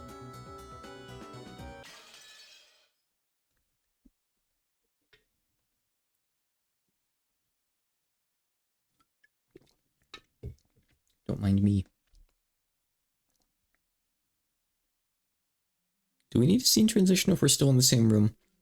Do we really? Gold is the only physical embodiment of magic that can exist in the human world. Since ancient times, even a small bit of it could control men with its magic. In that case, how much magic power would dwell in it? If it was piled up in a mountain so high you'd have to look up to see the top. Don't be stupid, we'll split it evenly. Isn't that the obvious solution? Didn't we say that half of this pile would belong to me, and the other half would be split between the 4 of us? The yells of the humans dancing around the gold reverberated throughout the underground room. In front of the pile of gold, they were arguing about how it should be split. Did you solve the riddle all by yourself, Nissan? You didn't, right? The 4 of us siblings solved it together. Of course we'll split it in 4 equal parts. Coward, weren't you the ones who first made that proposal about the gold's distribution? How can you disregard that so easily? You really think you're in a position to bargain? When you're the ones hiding Dad's death? Yeah. You've been swindling us this whole time. Treating Father's wealth as if it were your own. All you need to do is split the gold evenly, and we'll drop all the rest, including that particular issue. It sounds very fair to me. Well, if you insist, go ahead and try splitting it 4 ways. Let's divide this pile right now, and you can all take your own shares home. I hope you have pockets that can hold 2.5 tons of ingots. It seems you all have been driven mad by the gold and lost all ability to make rational judgments. What do you mean by that, Kraus Nissan? Look at this ingot. As you can see, there are no official markings, just Father's crest. How do you intend to turn unmarked gold like this into cash? Well, have you finally figured it out? This pile of gold may be worth 20 million yen. However, that's only if you could trade it for cash. Are any of you capable of exchanging this many unmarked, unidentified ingots for cash at the proper rates? If it was a necklace or a ring, changing it for cash would have been a manageable problem. However, doing that for several tons of unmarked gold that couldn't be made public would be impossible for any normal person. However, Kraus could do it. Among the several business friends that remained from Kinzo's generation, there were some who had black market ties and a lot of financial power. The billion yen tied to the cash card that the Golden Witch had held out a second ago had already been turned to cash thanks to one of Kinzo's connections. However, none of the other siblings had any connections like that. They would have to rely on Kraus to get cash for the gold. Now you're finally seeing it. I apologize for hiding all of those things about Father. However, you're in no position to take advantage of that weakness. Oh, she's picked up the gun. You really think you have such an advantage just because of something like that? What do you intend to do with that gun? Please, you're scaring us. Ava was gripping the gun so hard it looked like it might snap. The 4 guns that the witch had placed in this room were now in the hands of the relatives. Just as the gold had led their hearts astray, it seemed these guns had the magical power to turn their hearts to violence. I think the wise thing to do would have been to unload all of the guns before starting to talk about the inheritance. But I don't think they have that kind of foresight. Finally, a scuffle arose between Ava and Kraus. Off to the side, Nazis started arguing with Rudolph and his wife, and the grand underground VIP room was filled with thundering cheers. Yeah, they should have turned PvP off. After being forced to watch the scene for so long, Angie's face was starting to contort with pain. It was only natural after being shown this abusive argument between her parents and her other relatives. What on earth? It was painful for Leon too. Leon would have tried to intervene and calm them if that had been possible. The gold isn't going anywhere, right? If you just slow down and think, you'll be able to resolve this. Going by what Ava and the others said, it's clear that they'll need a lot of money before the end of the year. However, the billion-yen cash card should be more than enough to pay for that. You could probably just sell off a few ingots, and it's probably still going to be a lot, right? I would imagine you could probably manage. Just do a few a year, a few every month or something. I don't know. I don't know how this kind of thing is. That would handle their emergency expenses, so they could convert the gold to cash at their leisure and just split it amongst themselves. Sure, maybe Kraus was the only one capable of converting the gold. That might give him an advantage over the other siblings. However, this gold couldn't be dealt with by open means. In addition to attracting public attention, it would also lead to various legal problems. It was better for this secret money to remain secret. If they wanted to get the largest portions possible, then they should all agree not to tell anyone about this gold.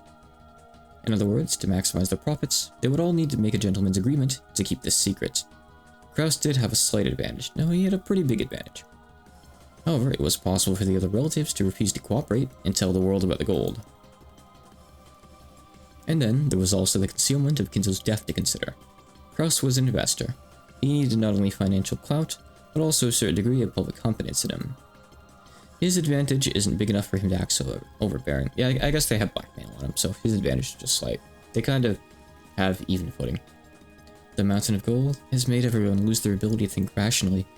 This isn't an argument between adults. It's just a fight between kids. What's the fun about showing us this? Or is this the game of some new witch? Are they watching us suffer from somewhere and laughing? By now, even though I didn't have a clue who was showing this to us, or for what reason, at the very least, this new tale didn't seem to be overflowing with affection. At first, I thought it was a tale of a beautiful world, where no crime occurred and Claire's regrets had vanished. But something's different. This tale is clearly filled with ill will towards us. I'm sure of that much now, but I don't have a clue who would want to show us this. Can't be many people. Can't be many people. Suddenly, an explosion rang out. I didn't think it was the sound of gunfire. After all, people living a normal life never hear that kind of sound. It was the sound of thick raindrops hitting the floor. There was no rain in this underground room. There was blood dripping down from Natsu's right eye. The bullet had gone in through her right eye, towards the back of her head. Natsu? It's your fault for jumping at me. The gun, which fell from Ava's grasp, landed on the floor with a hard metallic clang. As though in response to that sound, Natsu's head slowly turned to face the ceiling.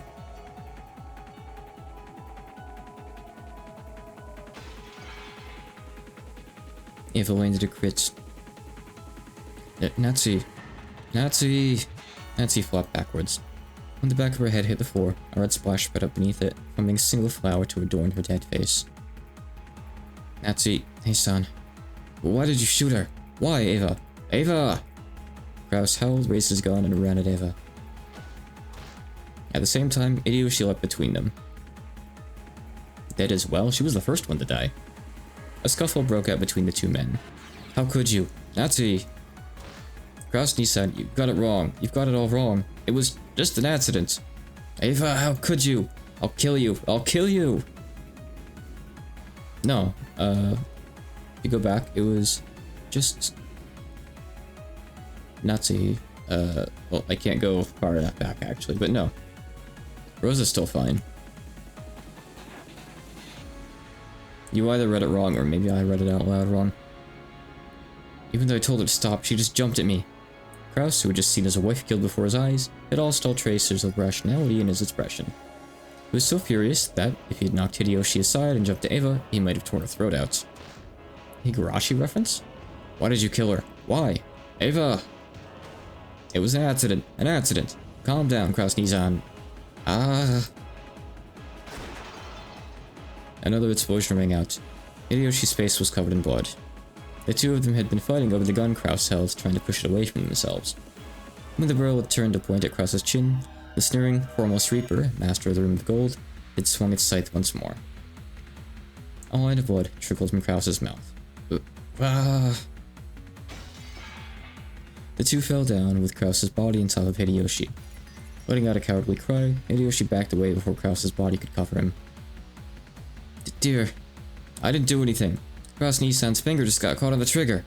It's an accident. An accident, I tell you. That's right, an accident. This was all an accident. As the pair of them broke down sobbing, repeatedly claiming that it was all an accident, Rosa and the others weren't able to say a thing. Yeah, see, she's fine. The witch also watched the scene, but said nothing, and appeared to be completely disinterested. It wasn't our fault. It was just an accident. You saw, right? Right? You saw that, didn't you, Rosa? Krause Nissan and Natsuine-san both let their emotions get a hold of them and charged at us. Who knows? I couldn't say either way. Stupid Rosa. You saw, didn't you? You saw it from right there, so you must know. I'm sorry. I can't tell if it happened by accident, or if you killed them and tried to make it look like an accident. Rosa, that's not what you say if you don't want to get shot right now. You agree. You agree for now. Rosa, you... Rudolph couldn't. You saw. You know what happened, right? Right? Sorry, but I agree with Rosa. We can't tell if it was an accident or intentional. Well, keep in mind they're rifles, not shotguns. So they probably do have ammo. Rosa's and Rudolph's gazes looked very cold and indifferent to Eva and her husband. What are we going to do? They were shot to death. Saying it was a simple accident won't convince anyone. The forest. We'll say they went to the forest and went missing. That'll buy us some time. That won't get us off the hook, right? The police will just search the whole forest. And anyway, why would those two go off into an uncultivated forest like that? It'll look suspicious from the start. There's no way we'll get away with it. It'll be okay. If we hide the corpses here, no one will be able to find them. If we all play dumb, it'll work. It won't. There's no way you can fool the police. If the two of them disappear during a family conference where we were arguing over the inheritance problem, the police won't just put it down as a case of missing persons. I just had an idea. Though Eva had been scratching at her head, overcome with emotion, her arms suddenly fell as though their strings had been cut. What did you think of? An accident. We just need to make it look like an accident. Idiot! What kind of accident? There are clear gunshot wounds in both corpses, right? Even if we burn them to make it look like they were caught in fire, it'll still be obvious that they were killed by guns. A fire? That's not good enough. We need more. A much more massive accident. A massive accident? How much gold do you think we can haul before the next midnight comes?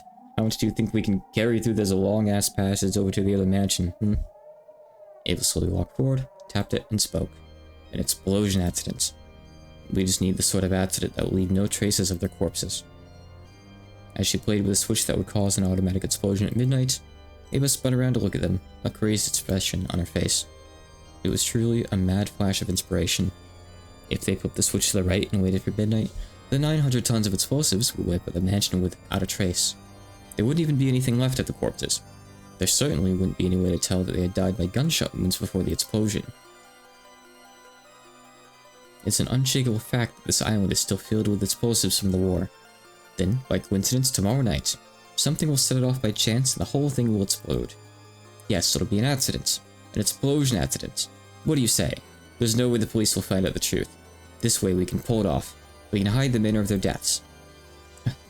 That's crazy. And how are you gonna explain all this to the kids? I mean, they're not gonna tell them the truth, obviously, but how are you gonna say, like, hey, kids, servants, everyone, we found this cool other hidden mansion.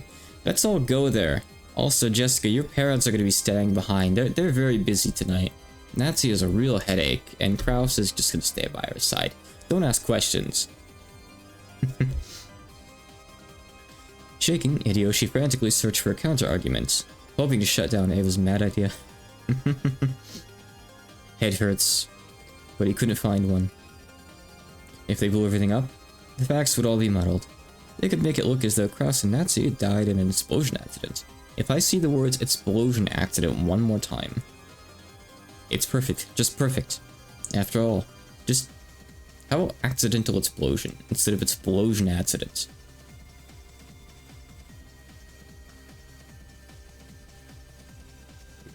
Anyway, after all, it was an accident that they died anyway. We're just changing the type of accident. Isn't that right? We can think up any story we want. By chance, the rest of us will happen to be in the hidden mansion tomorrow night. Then, when the explosion accident occurs, we'll be lucky enough to survive. That story should work. Just what sort of story are you planning on? What kind of story could explain how the two of them alone remained here, while the rest of us could have easily went to the hidden mansion and managed to escape? That's what we've got to think of now, stupid Rosa. It doesn't matter what it is, as long as we all agree to it. I'll think of something. I am thinking. You all think too. Someone think of something. Calm down, Ava. I'll think about it, and so will everyone else. We'll definitely think of something, and it'll all work out. We'll share the burden. You won't have to carry it all yourself. It'll all be okay. It will. I know we'll think of a good excuse. What kind of excuse? We took the kids and all the servants to go exploring an underground passageway, leaving just the two of them behind, and the rest of us all decided to spend the night in the hidden mansion? How could any excuse work? It's insane. And thinking up that insane thing is our job. Why are you acting like this has nothing to do with you? You think of something too. Nei-san, let me ask you a question. If you blow up the island, what'll happen to this gold? Well, we finally got our hands on 20 billion yen of gold. And you want to blow it all away? We could just carry it away. Yeah, that's right. The explosion will happen tomorrow at midnight. We have a full day. If we all carry it together, we might... You realize there's 10 tons of it, right? Just how much do you think our small group can carry back and forth across this long underground passage that goes all the way across the island? You're being absurd. Here, we have this card, right? The card with 1 billion yen, the one that woman gave us. We'll just carry as much gold as we can. We have the card with 1 billion yen on top of that. If we split that 3 ways, we'll have more than 300 million each. Because the police are going to investigate, I guess. I mean, I feel like... I don't know, how much contact do they have with the outside world? They have, like, business partners and stuff.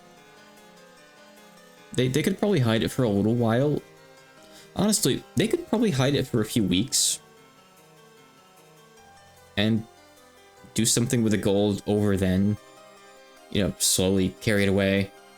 But they're gonna have to clean the blood out of this room. But of course, these are adults that are very impatient, panicking right now. Now, see, if we're talking Minecraft Steve, power scalers say he can carry, like, tons and tons in his inventory. He can carry a bunch of gold blocks. Ingots are nothing. See, you just convert them to blocks and put them into your inventory slots. You could get all of this, no doubt. That should be enough for all of our purposes. Or, here's an idea. Pick up all the gold, log out. Trigger the explosion with a chunk loader. Walk back in. You're good. You might take a bit of fall damage, depending, you know, but they said it'd only be a few meters deep, right? So you'll be fine. You'll be fine. Okay, a few meters is maybe, I don't know. Depends on how many meters we're talking. Just, you know, maybe get some featherfall boots first. I don't like it. No, they need backpacks, not storage doors. You don't like what? We have a mountain worth 20 billion yen right here. Why should we be satisfied with just 300 million each? Rosa. Ava's face twisted in anguish that was met by Rosa's look of cold unconcern. If we gave Kraus Nielsen his share, we'd each have a share of 5 billion. Subtract the 300 billion from the card, and the rest of my share is 4.7 billion. If you agree to pay that much to me, you can do whatever you want with this mountain of gold. What do you think you're saying? So you don't intend to cooperate? Nei-san, please calm down and listen. This plan will let both of us leave with the maximum amount of money. What? I want you to go to the police and turn yourself in, admitting that you got into a scuffle and the gun went off. Are you crazy? I don't want to go to the police. Of course, we don't want to say that the crime happened here. The police would find the gold. Yes, how about the rose garden? It's pouring rain now, so the police probably won't find any contradictions at the crime scene. I want you to think of an excuse for why you and Nissan started fighting while you were holding guns in the rainy rose garden. Please, don't try to get us and our shares involved just because you want to hide your own crime. Rosa! It's not so bad, right? After all, it's not like they'll keep you in jail for several decades. It was an accident, right? You'll be able to get out after just a few years. When you pay for your sins and come back, then you can do whatever you want with your 5 billion. No, I'd never do that. What would happen if we were arrested? What would happen to my husband's company? Who cares about the company? With 5 billion yen, working any longer would just be a waste of time, right? Rosa had never intended going with Ava's proposal. It was a question of maximizing each person's portion. No one had anything to gain from an explosion accident. An explosion would conceal Kraus and Natsu's deaths. and would serve no further purpose. From Rosa's perspective, the ideal outcome would be for them to confess to their crimes without any unnecessary tricks. All she wanted was to change the crime scene from here to a different place. However, Ava didn't want to be arrested. She didn't like having her share shrink from 5 billion to 300 million, but even that was more than enough to cover the amount she had been trying to wring out of Kraus in the first place. Keep in mind, 300 million yen would be like $3 million, not factoring in that exchange rates are messed up. A few years ago, it would be like $3 million, I think. 1 yen is essentially a cent when the exchange rates are a bit more normal, I believe. She wanted to hide what had happened here, even if it meant blowing away 4.7 billion yen. What would happen if they were arrested? The life, the company, and the trust that Ava had worked so long to build were things that couldn't be bought back with money. So she wanted to hide Kraus and Natsu's deaths, even if it meant blowing up all 4.7 billion yen worth of her gold. But from Rosa's perspective, that was just irrational nonsense. Rosa? What do you think you're doing with that gun, Nei-san? Are you going to have me die in the explosion too? That'll make finding an excuse even harder. In fact, it'll make it harder to explain the other 2 deaths as accidents too. 3 full deaths means it'll be quite a large-scale crime. It would probably get the death penalty. Or life in prison, if you're lucky. Even in the best case, you'll probably be put away for more than a decade, right? Turn yourself in. If you do, this will be no more than a pair of unfortunate accidents. Of course, your jail term won't be too terrible either. Don't worry about George-kun. We'll take good care of him. We'll make sure that your entire share of 5 billion yen is waiting for you when you get back. Eva ground her teeth and glared. The Rosa she knew should have been shaking and obeying her commands. And yet, Rosa wasn't scared. Is this like a rare, badass Rosa moment? Kind of is. Does it cancel out everything else Rosa has done? Maybe for like 2 minutes, but only for a short time. Her blank expression, that faint smile, was one that Ava had never seen before. Yeah. Put the gun down, Nei-san. Once you calm down, you'll see that my plan is the best one. Jail isn't so bad, right? Think of it as a financial strategy. Even if they put you in for 10 years, there will be 5 billion waiting for you when you get out. That's like working for 500 million yen salary, right? If you think of it that way, won't you enjoy your job more? Liar, you just want to steal my share away while I'm in there. Like your man did to you. He has nothing to do with this, okay? I won't run away. I'd never run away with someone's money. Oh, I'll never do it. Rosa's once frigid face was filled with rage. Yeah, piss off another person with a gun. Good idea. Great idea. The 2 howling people pointed their guns at each other, shouting insults. You could smell the Gold Room's Reaper slinking closer. The smell of gunpowder. The explosive smell of death filled the room. A bubble of blood dripped from Rosa's mouth. Then she fell over lifelessly, like a mannequin someone had pushed over. Ava? It wasn't me. I swear I didn't even pull the trigger. Okay then. Who did? There you go. Answer. The round in the chamber of your gun was spent when you fired at Natsu-san, right? You never reloaded. Okay, so there's only one. So even if you pull the trigger, that gun won't kill anyone. Have no fear. As Kadia said this, she maneuvered the lever action with a practiced hand, and a smoke-smelling shell casing was ejected. It hit the floor with a small metallic sound. That tiny sound had a disturbing ring to it. Rosensen's analysis was a little naive. She has no idea how difficult it would be to exchange this many unmarked gold ingots for money. Back in Dad's day, even just showing this gold to get funding was enough to create the massive rumor called the Ishimi Legend of Gold. Exchanging this for cash is impossible. A pile of gold you can't use is no better than a pile of crap. 10 tons of gold were exchanged for cash on the black market, and the successor and his wife died mysterious deaths. Expecting that to go unnoticed is what's really unbelievable. We don't want to get the police involved. We'll blow up this island and destroy all the evidence. If it's tough parting with the gold, feel free to grab as much as you can hold. The billion yen on the cash card is more than enough. In other words, Evan-san was right. I'm glad. It looks like we're on the same page. If the police get involved, who knows what might happen. Now Ava's kinda scared. It's the same with cashing in the gold. I'm sure that would have tripped us up somewhere, so we had no choice. The 1 billion yen that woman over there exchanged for cash is the only money we'll be able to get our hands on. And even splitting that billion, it'll be more than enough for what we need. On top of that, Now that Rosa is dead, our shares have increased even more. We can each leave this island with 500 million. Exactly. As long as we don't let our greedy desire to cash in the gold control us, we can pretend that everything that occurred on this island never happened. We have a way to do that right here. At this point, neither deaths from accidental discharges nor shooting murders meant anything on this island. Everything would be erased equally by the explosion accident. No matter what happened between now and midnight the next day, everything would be rewritten. And you told me to turn myself in? Stupid Rosa. You weren't satisfied with just 300 million? This is what you get for being too greedy. You brought this upon yourself. But, Kirie-san, there was no need to shoot her, right? Even Rosa-san would have figured it out if you just told her. I did need to shoot her. After all, Rosa-san is the only one who didn't fire her gun. What does that matter? The guns lying at your feet are Kraus-Nissan's and Eva-Nissan's. Both of those have been fired.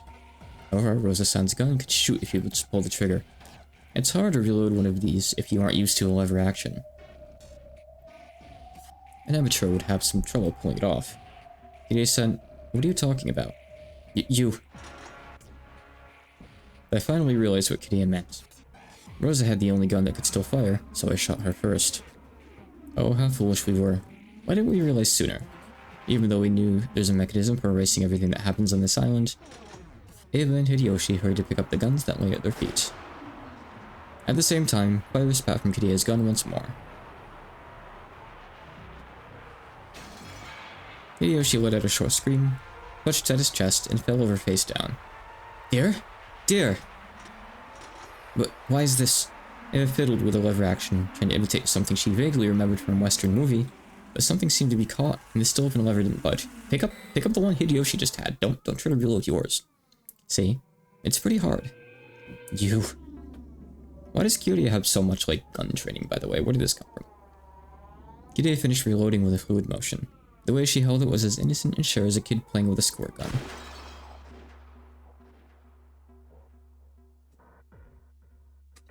Well, she's got Yakuza family, but I don't really know if she had, that kind of training or not. With another heartless cry of gunfire, the puppet called Eva slumped down to the floor as though its strings had been cut. Rudolph-san, the billion-yen card. Sure. Not Rudolph sweating. The cash card with a billion yen, which Eva had just grabbed from the witch. That alone was more than enough. The 20 billion yen pile of gold had skewed everyone's sense of value. Just a few million yen is enough for people to kill over, and this was a billion yen. Rosa-san, those are some famous last words there. It's 300 million. You were too greedy. Heh, no kidding. Ah, lucky me. I don't have to fish through her corpse. As Rudolph walked up to Ava's body, he found the card lying beside it and picked it up. So this flimsy little card is worth a billion yen. Are they gonna kill off the servants and just save the kids? Sticking with the company would be a waste of time. Would we close up shop and spend the rest of our lives in some southern country? I'm sure you'd get bored right away. Besides, I like seeing you get all worried about some problem and leave it around like a little kid when you finally overcome it. Sure you do. Thank you, Miss Golden Witch. Rudolph-san and I will make good use of this billion. Kraus-Nissan promised to treat you in a gentlemanly fashion, but I haven't made any such promise. Is that really the part you want to zoom in on? When she pulls the trigger? Maybe do her face? Or the gun? She pulled the trigger without a trace of mercy. When the ringing of the gunfire died down, blood trickled from the witch's mouth, and she fell over onto the bed. Once again, Kirie ejected the used shell casing. The four metal sounds of used shells hitting the floor seemed to symbolize the fact that Rudolph and his wife now possessed all shares of the gold. Don't need to reload anymore. All of them were really slow-witted. From the moment they heard about the bomb, they should have known that they wouldn't be leaving this island as a big happy family. Sorry about this, Aniki, Rosa. Well, that's life for you. Give me a break, okay? Aniki and Aniki get into a fight, Rosa gets dragged in, and I'm the one who picks up the pieces. Just like it's always been, right? It wasn't as though Rudolph and Kirie had planned to kill everyone and take everything for themselves from the start. Kirie had quickly realized, by the length of the barrel of the gun in her hand, that it would probably hold 5 rounds at a time. Yes, Kitty and Rudolph were both very familiar with this gun. Rudolph, who was interested in guns, from old westerns, came from his father, owned a shotgun of the same model. Shotgun, but it's a rifle, but whatever. Even Kitty had earned the qualifications to use that gun, becoming familiar enough with it that they could go shooting together for fun. Okay, there you go. It's explained. In Cody the Witch, there had been 8 people there. 6 people besides the 2 of them. Each gun held 5 rounds. That was 1 short. They didn't have enough to kill everyone. To be honest, it really surprised me when they got into a fight and one of the guns went off. That coincidental accident had provided the missing bullet. It wasn't the second shot. The very first shot, which had accidentally killed Natsu, had guaranteed that this massacre would happen. In the smoke and corpse-filled room of gold, the 2 of them wore easygoing smiles, hardly any different from those they usually wore. What do we do now? Rudolph picked up Rosa's gun. Then, he fired a test shot at the wall and ejected the old shell with a smooth motion like Kitty is. Kitty went to the box of bullets on the table, casually picked up a few, and loaded them one after another into her gun. Set the bomb switch to on. Then we just need to wait 24 hours. Everyone's gonna run wild when morning comes and they can't find us. Then we just need to make sure they don't. Guess so. What about Battler? He's your son, not mine. Don't say that. Look how attached he is to you. He really respects you. Then think of a clever way to trick him. I'll worry about Angie. You worry about Battler-kun. Fair enough? So they're planning killing the other children. Sure. I'm kind to my own children, but it's a real pain to be nice to Asumi-san's kid. You understand, I hope? Kitty's voice had grown cold. She had acted warmly towards Battler because that had been the adult thing to do. He was Rudolph's son, so she tried to avoid being hostile, nothing more. But underneath, he was the son of Asumu, a woman Kitty still hated even though she was dead. Now that she had given birth to Angie and finally built up a new family, was Battler's return really such a happy thing for her? Get yourself ready. Now that we've come this far, we can only go for the billion yen or die trying. If you can't convince Battler-kun, I'm sorry, but I won't be taking any chances. No need to threaten me. I'll take care of it. I'll find a good story to tell him. Make sure you do. I know Angie will be very sad if she's forced to hear about Battler-kun dying in an accident. Sure. How do we start? We have nothing to do by waiting for morning. Now is the best time. Oh, wonderful. Not even time for a break. Oof. Things get very, very messy.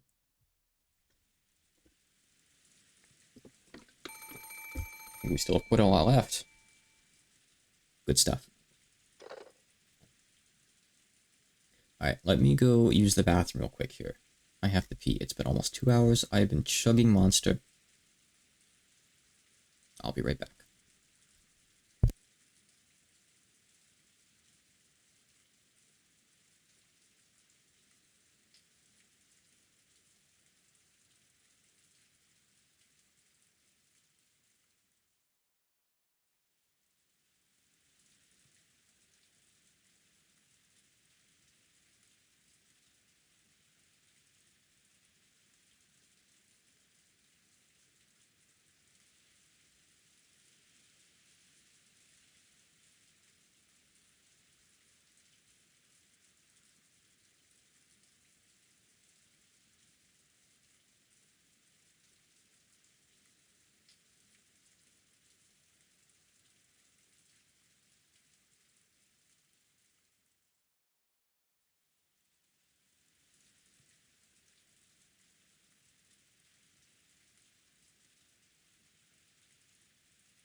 By the way, this shirt is from In Amazement, that convention that I went to a couple months ago up in North Carolina.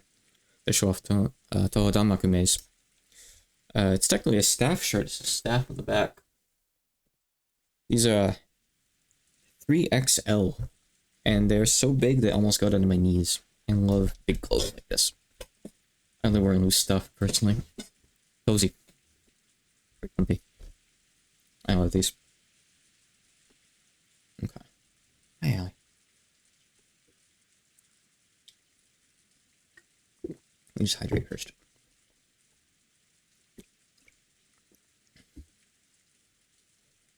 Oh man, speaking of that, like, you should see. Hold on, wait. You shouldn't have said that.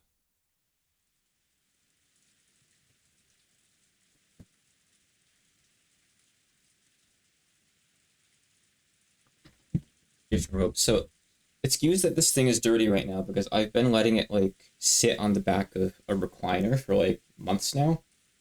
But this is a giant cardigan. It's technically a cardigan. What it really is basically a bathrobe. And I used to wear this thing all the time. It is really cozy. It's good. Let me show you just how big this is, like how far down it goes. Like, I don't know, can you even see my leg here? It's great. I guess my mic is in the way, to be fair, a little bit. I don't have a very good setup for this kind of thing. But it's awesome. It's good for keeping warm in the winter, though. Usually, just a long sleeve shirt is enough for me because I've got central air. So, like, I can use that to get the house however hot or cold I want. It's great. So, you'll often find me, like, too cold in the summer when it's, like, 90 degrees out because the central air is so damn strong. But, yeah. That thing's pretty cozy. Nowadays, I don't really wear it so much. It's more of just a thing for the cats to lie on. Like a cover for the recliner I have over in the corner. If anything. Okay. Alright. Carrying on. A test. What's this supposed to be? At this time of night? Aurora Borealis? Starting now? Can I see it? Valerie yelled wildly into the receiver. When he said, at this time of night, George and Jessica turned to look. According to the clock, it was past midnight. It might be a normal time to be told to brush their teeth and go to bed, but he couldn't understand what this test thing was all about. Okay, I'll hand it over. Here, George Anarchy. It's my dad. Hello, this is George speaking. Georgie.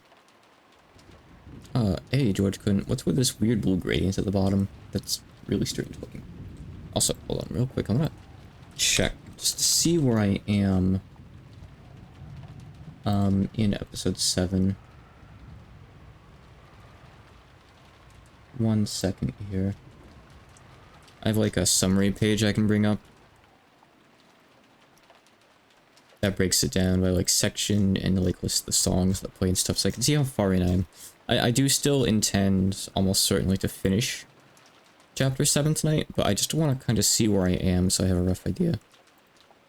Summary page of the wiki, let's see. Tea Party.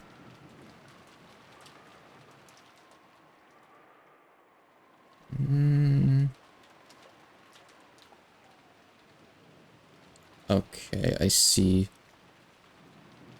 Alright. Okay, yeah. I'm a good ways through. Okay. Hey, George Quinn. Sorry to call so late. You weren't sleeping already, were you? You're all still up chatting away? Pretty much. Mario tried to sleeping. Oh wait, it looks like she just woke up.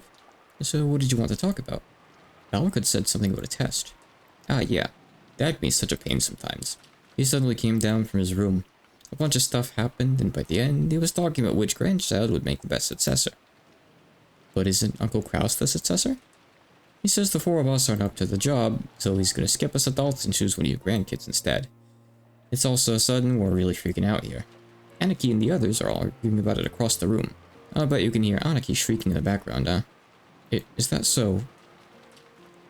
that's what grandfather says, then there's no way around it, I guess. In that case, what should we do?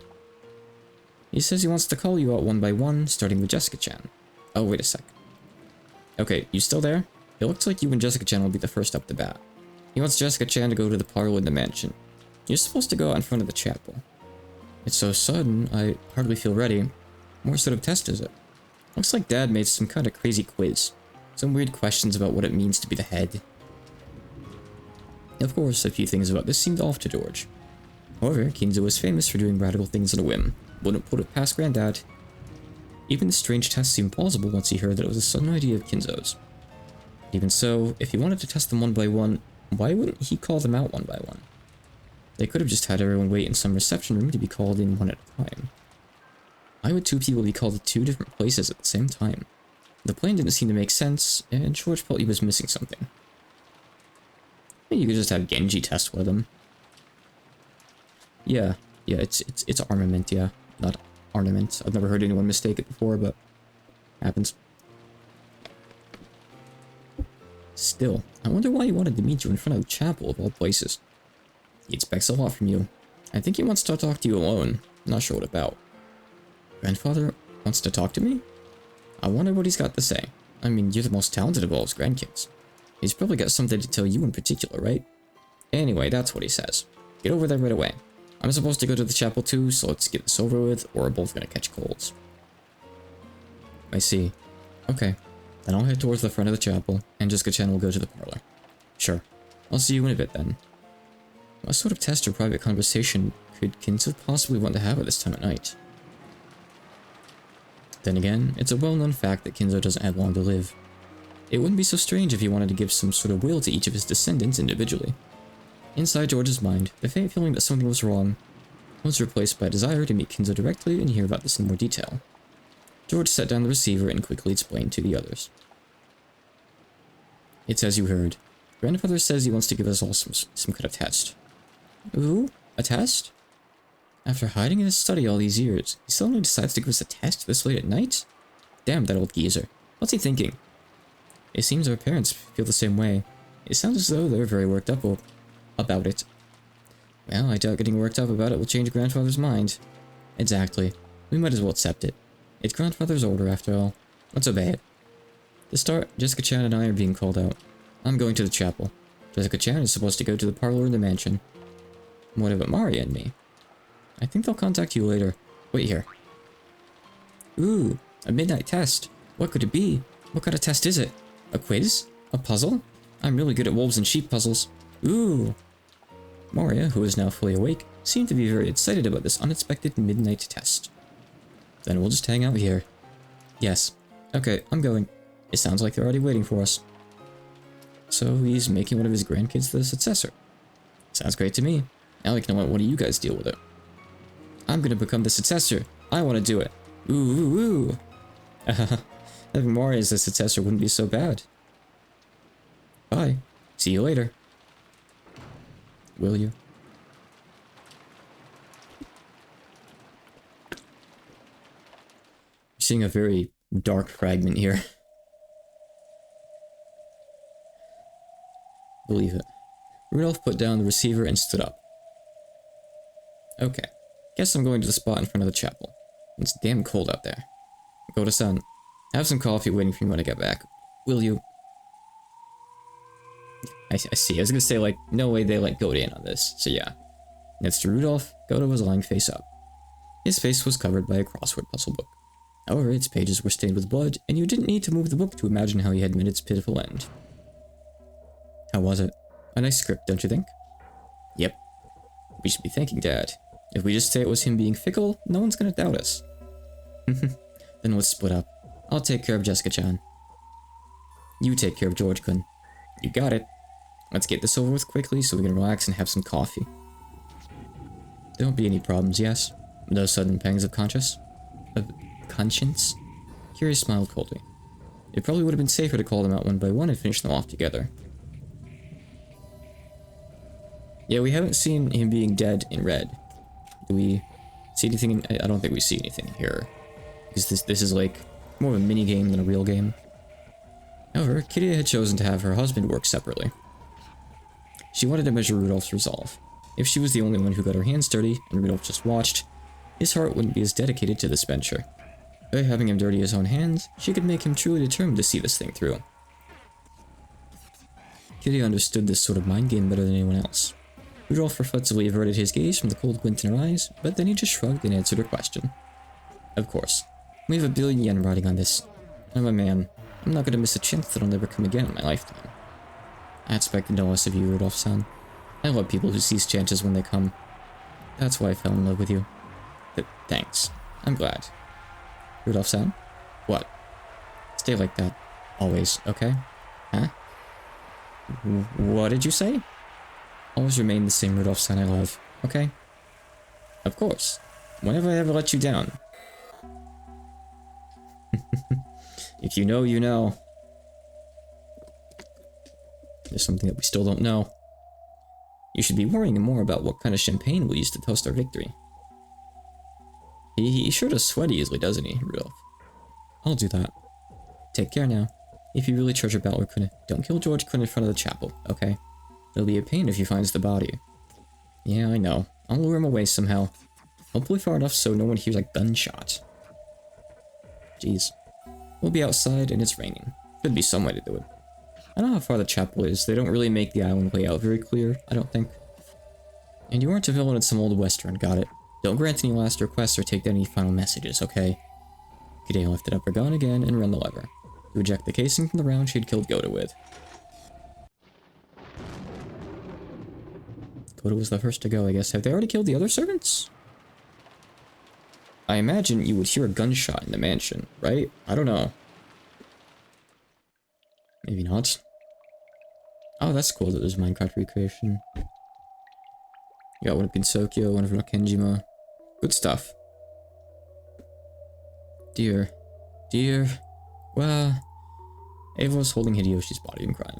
She hadn't been shot at all. The bullet grazed her head and missed. She hadn't been playing dead. She really thought that she'd been shot. When Kidea's gun spat fire, Ava felt something fierce skim past her head, before feeling lightheaded and fainting. Then she had awoken in the now silent room of the gold. The remains of her beloved husband lay beside her, as well as Kraus, Natsu, and Rose's corpses. It was a room of death and piled up bodies. When she had cried all she could over Hideyoshi's body, she realized that she still had something she needed to do. George is in danger. George, George! George out of the jungle. Watch out for that tree. Sorry, I'm old enough to know that stuff. A very, very old movie. Childhood stuff. They're trying to use the bomb to blow up everything, to bury this whole island with an explosion accident, as the translators call it. Of course, as Ava had expected, the switch in the clock was set to the right, which meant that it was active. Ava moved a flip to the left and stopped. That's right. As long as the switch points to the right, everything that happens will disappear in this night of illusions. Watch out for that gun. Yes, this is an illusion. No matter what happens tonight, everything will become muddled and hidden away. They're probably going to kill everyone else. That has to be it. I'm sure of it. When she looked at the table with the box of bullets, she saw signs that they had roughly grabbed a bunch of bullets before leaving. It clearly showed that they planned to use that many bullets. I have to fight, if only to protect just the life of my precious son. The gun that I dropped when I was shot is stuck with the lever open. No matter how hard I pull, it won't open any further, and it won't close again. Apparently, a bullet has gotten jammed, breaking it. It's just as Kitty has said. Loading a bullet is tough if you aren't used to it. Please, dear, lend me your strength, so that I can protect George. In Hideyoshi's hand was Kraus's gun, which he'd been trying to pick up. Ava took it, prayed to her husband one more time, and tugged on the lever handle. With a light metallic sound, the golden casing spun through the air and bounced off the ground. When she timidly tried to push the lever back, this time it returned to its original place without any resistance. There was another metallic clang. It was the sound of a new bullet being loaded. Her rifle skill has just gone up to like 2, maybe, at most. It was 0 before, though. I figured it'd be something like this. Someone's scheming to show me the game that disgusts me most, just to mock me. In the game so far, various people have been suspected of being the culprit or an accomplice. The only difference now is that Rudolph and Kiria were those suspects. However, to Angie, that was the most infuriating plot twist possible. Even Leon was full of painful thoughts. Solving the epitaph was supposed to be the only miracle that could lead to a game without a single victim. But ironically, the tragedy hadn't been averted, even so. Does this mean we aren't allowed to have a future where we all happily return to this island alive? Even if the epitaph is miraculously solved before the crime occurs? A miracle certainly will not occur. Those words, which I had heard in one of the fragments Bern-Gestel showed me, raced through my mind. Bern-Gestel-san, you showed me how wonderful my world was. I don't want to believe that you created this tale just to hurt Angie. She doesn't know how bad Bern-Gestel is. By now, even I realize that you're the game master here. Please tell me, why are you showing us this game? Of course, no one answered Leon's muttered question. The game created to mock Angie continued emotionlessly, with more terrible twists that didn't betray anyone's expectations anymore. Ha, show whatever terrible game you like. You're trying to say that this is one of the endless possibilities inside the cat box, right? Just do whatever you want. I won't let something like this get to me. Someday I'll find out the truth of what happened on October 5th, 1986.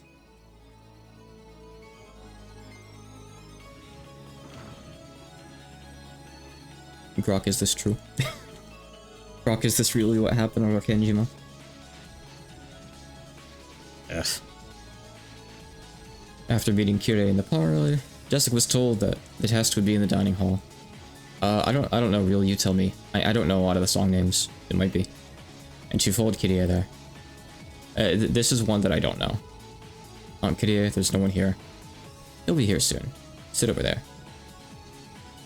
Jessica sat in the chair she had been offered, looking nervous and agitated. Kirei was by far the calmer of the two. Kirei closed the door behind her, revealing the gun that rested behind it. Jessica was facing the other way, so she saw nothing. Imotsu Hidesaka corruption. Okay. Did you hear anything about this, Aunt Kirei? Like what kind of test this is? Yes, it'll be over soon. I sure hope so. As she complained, Jessica turned her head around, and the tip of her nose bumped into cold metal. Huh? Imagine how cool these scenes would be if they actually made it into the anime. If only the anime continued. If only it was good. It was just okay. It was at least cool to see the cool scenes animated. Even if there were some faults for the anime for sure. What a damn shame that we never got more. I can only hope that somehow, someday, Umineko really takes off and gains a huge following all of a sudden like Higurashi has. And they decide, hey, let's cash in on this. Let's make a proper anime. Let's start it over. Let's make it really good. Uncle Rudolph? What are you doing? I guess shooting people in the back just isn't for me after all. Hey, that was dangerous. What on earth are you doing? Come on, why else would someone point a gun and pull the trigger? Rudolph reloaded rapidly and pulled the trigger again without any sign of hesitation. They said not to kill him outside the chapel, like, right outside. At least drag the body somewhere, I guess. As the sound of gunfire thundered through the rain, George grabbed at his side and fell to his knees. That's weird. I guess it really does shoot low. There's a CG of George getting shot. Okay, sure. Oh, only of George, not Jessica? Weird. Here is your CG of George getting shot. Thank you, Real.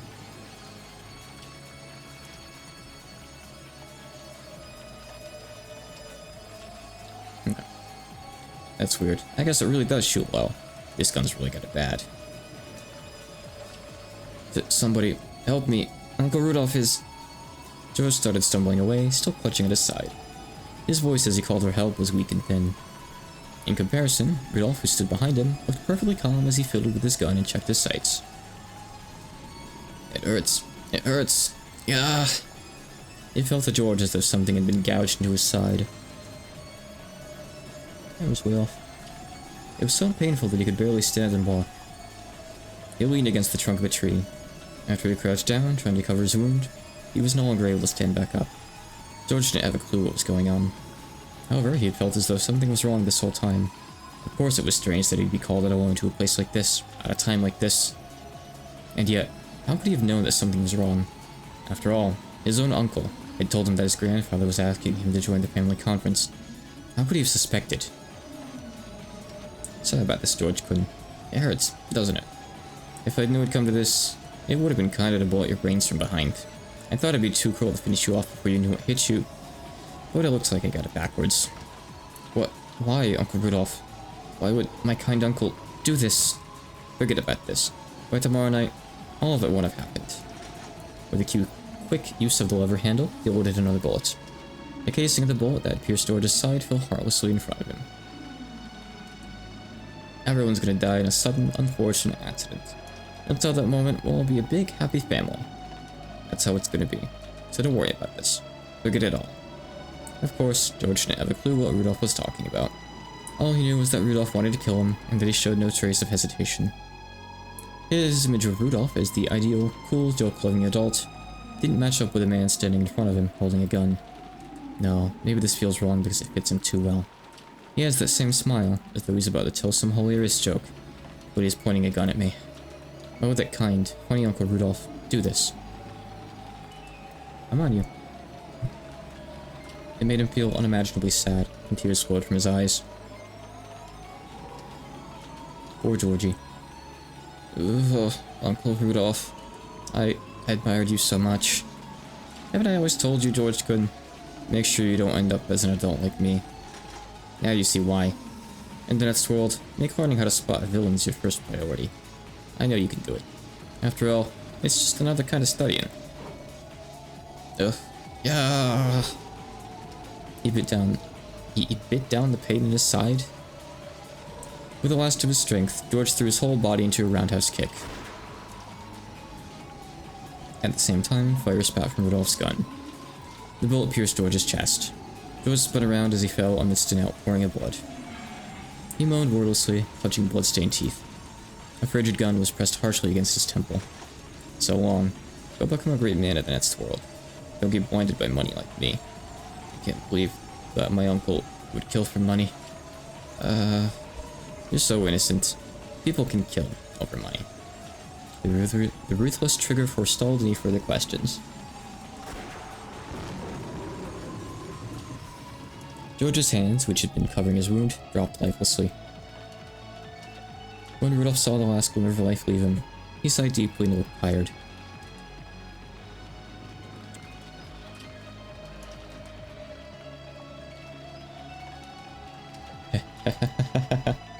That was easier than I thought. Rudolph looked up into the dark, rainy sky, the raindrops hitting him full in the face, and laughed with an indescribable expression, his tongue hanging out. I thought my conscience would bug me more. Now that it's over, it was pretty easy. Rudolph laughed. This was probably just the thing Kitty had hoped for. It had taken considerable effort to kill George. He may have been merciless, but the last traces of conscience in Rudolph's heart had probably slowed him down. However, now that he had killed someone with his own hands, a turning point that few people ever reach, Rudolph had finally awakened. No, he finally understood. It's just like squeezing dough out of a bunch of morons. The same old game of musical chairs. If there's a pile of money in front of you, the first one to reach it wins. The slower ones just get kicked down to hell.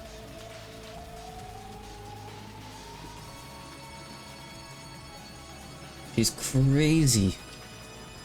He goes insane for pets. Huh. We'll be pets, please. Okay, I'm reading. I gotta read. I'm reading here. Haven't I driven dozens of poor fools into debt with my earlier swindles? Oh, don't knock over my drinks, please. Come on, careful, careful. Come on, honey. Oh, chill, chill. Several of those probably ended up bankrupt, and some of those might have hanged themselves. I always laughed like it was none of my business. And that's all there is to it. The only difference now is that, for the first time, I've dealt the final blow with my own hands. Thanks, Kitty. You're always the best at cutting away my naivety.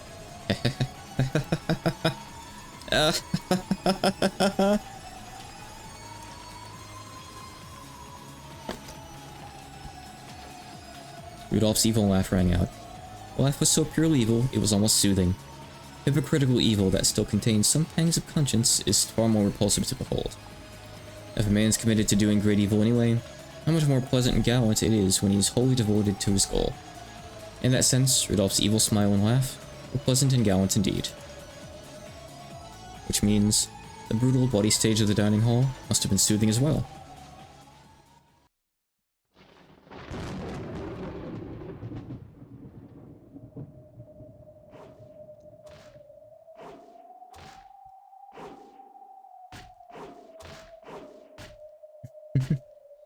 Tell me what you want. Tell me what you want, honey. A clang, a thud, a crack, and a squish. A strange mixture of these sounds kept repeating over and over at the same tempo.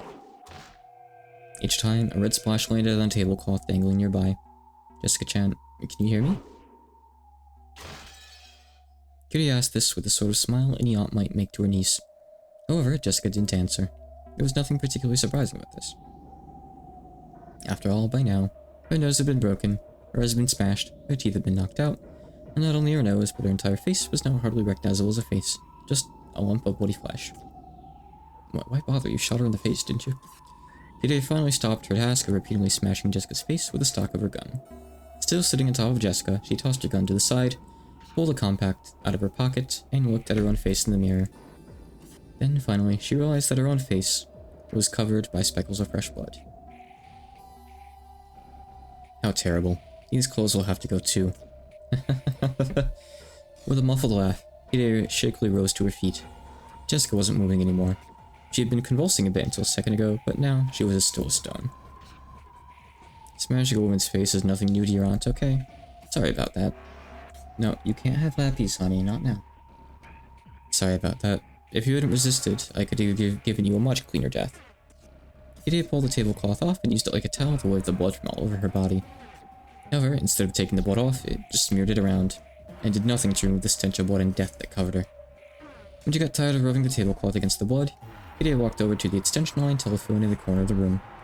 Then she dialed the number for the cousin room in the guest house. Hello, it's me. It's your turn now, Battler-kun. Go to the spot in front of the chapel, please. Yes, that's right. I haven't been given any instructions from Maria-chan. Have her wait there. Hehe. Yes, keep your wits about you. I'm rooting for you to be chosen as the successor, Battler-kun. With the same smile as usual, and the partly wiped splashes of blood still covering her face, Kitty finished her call to Battler. When she set down the receiver, there was a small knock, and Rudolph came back into the room. Hey, you look like shit. Jessica-chan has better reflexes than I gave her credit for. I didn't think she'd be able to fight back from a situation like that. It's a bit of a shame she had to end up looking like this. What a waste of a good Nazi-esque woman. I guess she got out of the way of the shot. And how about your end? Did he give you much trouble? No problems there. Plain and simple. When Kitty heard Rudolph's instant response, she favored him with an evil smile. Yes, the man she loved was the sort who could do it if he tried, without letting cheap emotions get in the way. I love you, Rudolph-san. I wouldn't have it any other way. It's hard to imagine an easier job than that to 1,000,000,000 yen. It's like Dad always said, in the life of every man, there comes one day when he has to be willing to kill. In other words, always be determined to survive, even if you have to kill to do it. That's my favorite line of his. What's next? My rifle is hungry for blood. You've got a big job coming up, convincing Battler-kun. Ah, that's right. That'll be a pain. Hope I don't have to end it by pulling the trigger. I've really enjoyed life as a 3-person family with Angie. But if you really want Battler-kun to join in on that, give it your best. Sure, I'll make sure we don't have any complaints from him. Don't worry, I'll work that as a scenario to trick him good. Good luck. Even I hope that Angie's beloved big brother doesn't get caught up in the explosion accident. I know. Then I'll head back to the chapel. Rudolph-san? What? If you can't convince Battler-kun... I know. If that happens, bang. All you have to do is blindfold him. Tell him you're going to walk him to the place for the test. Tell him it's secret. And have him go, like, through the passage to Koridorian. Past the corpses, because he's blindfolded. That's the only thing I can really think of that would work well. That's the first thing that comes to my mind, at least. Of course, that wouldn't work because Ava's there, actually. She's alive, but he doesn't know that. I don't remember what actually happens here, really. This part goes by so quick. I say, still reading after 2.5 hours. So quick, very, very fast. I mean, I didn't read out loud my first reading of the game. Battler-kun is independent enough that he left the family at a protest when I married you, remember? If you could only convince him halfway, and if things get nasty later on, it would prove fatal to us. I know. Believe in me. And if I decide that Battler-kun is growing suspicious, I'll kill him myself. He's not my kid, after all. Yeah, I know. So promise me one thing, Kiria. What's that? If I can trick Battler, and the 3 of us make it off this island, if that happens, what? Never say that Battler isn't your kid again. After all, you're his mother. Please.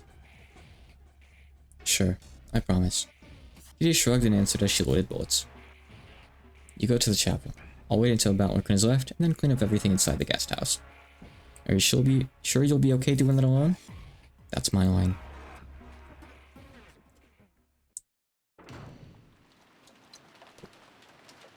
It's not for you, honey. You can't have Monster. Cats don't need caffeine. Battler left the guest house under an umbrella. He had been called to the area in front of the chapel just like George had been. Not even 30 minutes had passed since the time George and Jessica had been called out.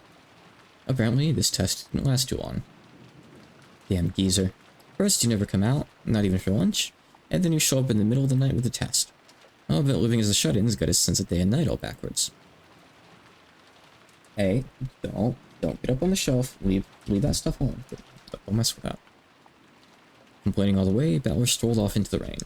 Almost immediately, he was swallowed up by the darkness of the rose garden and passed out of sight. And then, Kitty could be seen coming out of the darkness of the rose garden. Her right hand held a gun, her left an umbrella. Her inner pocket contained the master keyring she'd stolen from Goda. Her right pocket had a handful of bullets. Her left held a knife she had taken from the kitchen. She was a carefully and perfectly outfitted murderer. Another bolt of lightning struck down from the swirling skies. It lit up only half of Kitty's face. Her cheek was still covered with Jessica's blood. Under the eaves, Kitty folded up her umbrella, smiled, and spoke to no one. Hey everyone, I'm home. Come on, honey. Avery's a little goober. Rudolph could be seen under the eaves of the chapel. He had hidden his gun in the nearby shadows and was now smoking a cigarette. Should be easy to trick that dimwit, and if it doesn't work, that's just too bad. He glanced over at the place he'd stowed his gun. The cigarette smoke began to pleasantly cloud his mind. Battler isn't a kid anymore. He's an adult who can choose his path through life as he pleases. When animals grow up, it's normal for them to form a group and go on a journey. Humans are the only ones that keep treating the young like kids even after they get big. No. If I'd known it'd come to this, I never would have begged for you to come back. I regret dragging you back into the family. He puffed out those words, along with the smoke. When Battler came, he didn't intend to voice those regrets of his. Rudolph was already determined to play the part of the evil murderer who kills for money. He's still not here. What's taking him so long? At the moment, he heard the sound of someone stepping in gravel. He looked up, thinking that Battler had finally arrived, but the sound had come from the direction opposite the mansion.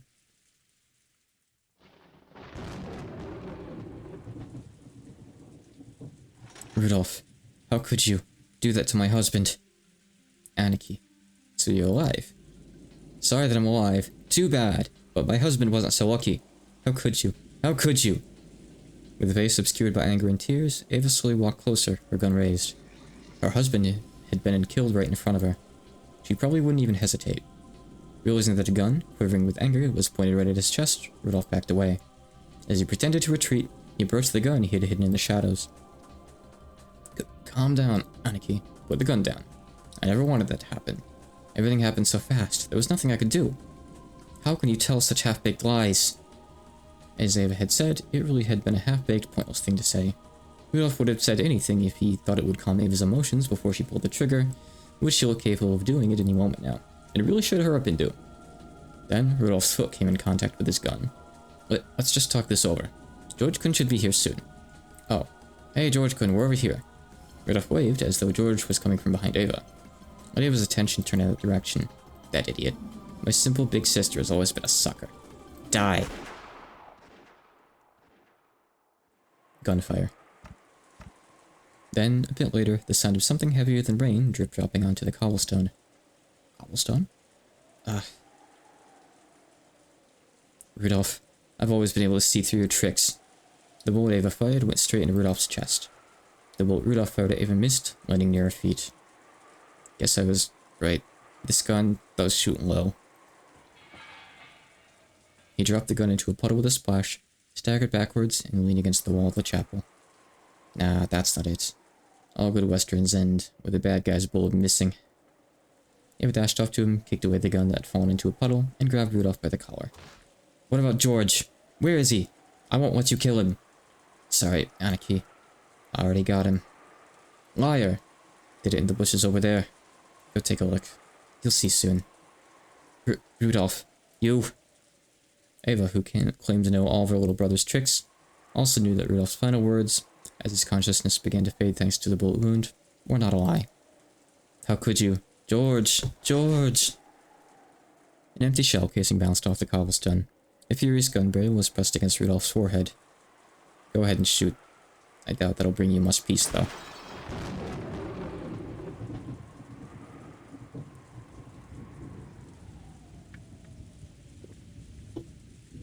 A bolt of lightning turned everything white. However, the wall of the chapel was stained blood red. A red splash, like a crushed tomato, came out from the back of Rudolph's head and covered the wall. Then, leaving a red trail behind him, Rudolph sagged downwards, sat on the ground, and fell over. George! George! George! Ooh-ah! Ava dashed off towards the bushes. She found George's corpse almost immediately, screamed, and broke down sobbing. Rudolph's bloody corpse was exposed to the rain that ran down off the eaves. Her eyes were still wide open. A fist-sized, flesh-covered hole was opened in the back of his head, but his insides were exposed to the open air. Inside was a mixed jelly of flesh, brains, and spinal fluid. That goop, which looked like someone had mixed it up with a spoon, dripped from his eyes, nose, ears, mouth, and the hole in his head. Dad, Dad, Angie clutched at her head, sobbing and moaning. Her father had dirtied his hands with murder over money, and on top of that, he'd faced such a cruel end, and Angie had been forced to see his corpse. It was hard to imagine a more painful experience for a daughter to go through. I'm totally fed up with this. It's completely meaningless. Brinkas-san, I know you're here somewhere. Please, make this game stop. There's no point to it. As if in answer to that yell, a black shadow appeared a few seats in front of them. Finally. Or perhaps she was sitting there the whole time. Maybe we just couldn't see her until we were aware of her. It was, without a doubt, the back of Brinkas-san's head. Brinkas-san. Pipe down back there. Can't you watch the show quietly? The witch turned around with bored eyes, as though the two people yelling were the strange ones. Please stop this. We realize that this is the sealed cat box rules of October 4th and 5th. The games are like messages, or maybe more like a roundabout love letter. A single message can be conveyed over several games. Now we understand. We know that endless tales can seep out of the sealed 2-day cat box. And beyond that, I even know the culprit and the motive. That has already been revealed, and it doesn't even have anything to do with this game. We both know the answer, that this is a cat box tale, so there shouldn't be any need for any further games. If this is supposed to be a game between you and us, then we already know the answer. The game should be over. Just shut up already. Didn't you hear Bern tell you to be quiet? Another shadow appeared in that seat over, turned around, and scolded the pair. There is a point. If you just watch, you'll see it. Are you the game master? Not at all. Then who is it? Could it be Claire? If you watch, you'll see. Not much longer now. The tragedy has already reached its climax. Who will survive, I wonder? Brinkas still isn't the game master? Then who is? Could Claire have created this cruel tale? Or are there even more witches playing around with this cat box? Everyone's Beatrice. Everyone's a witch. You get a game board. Everyone gets a game board.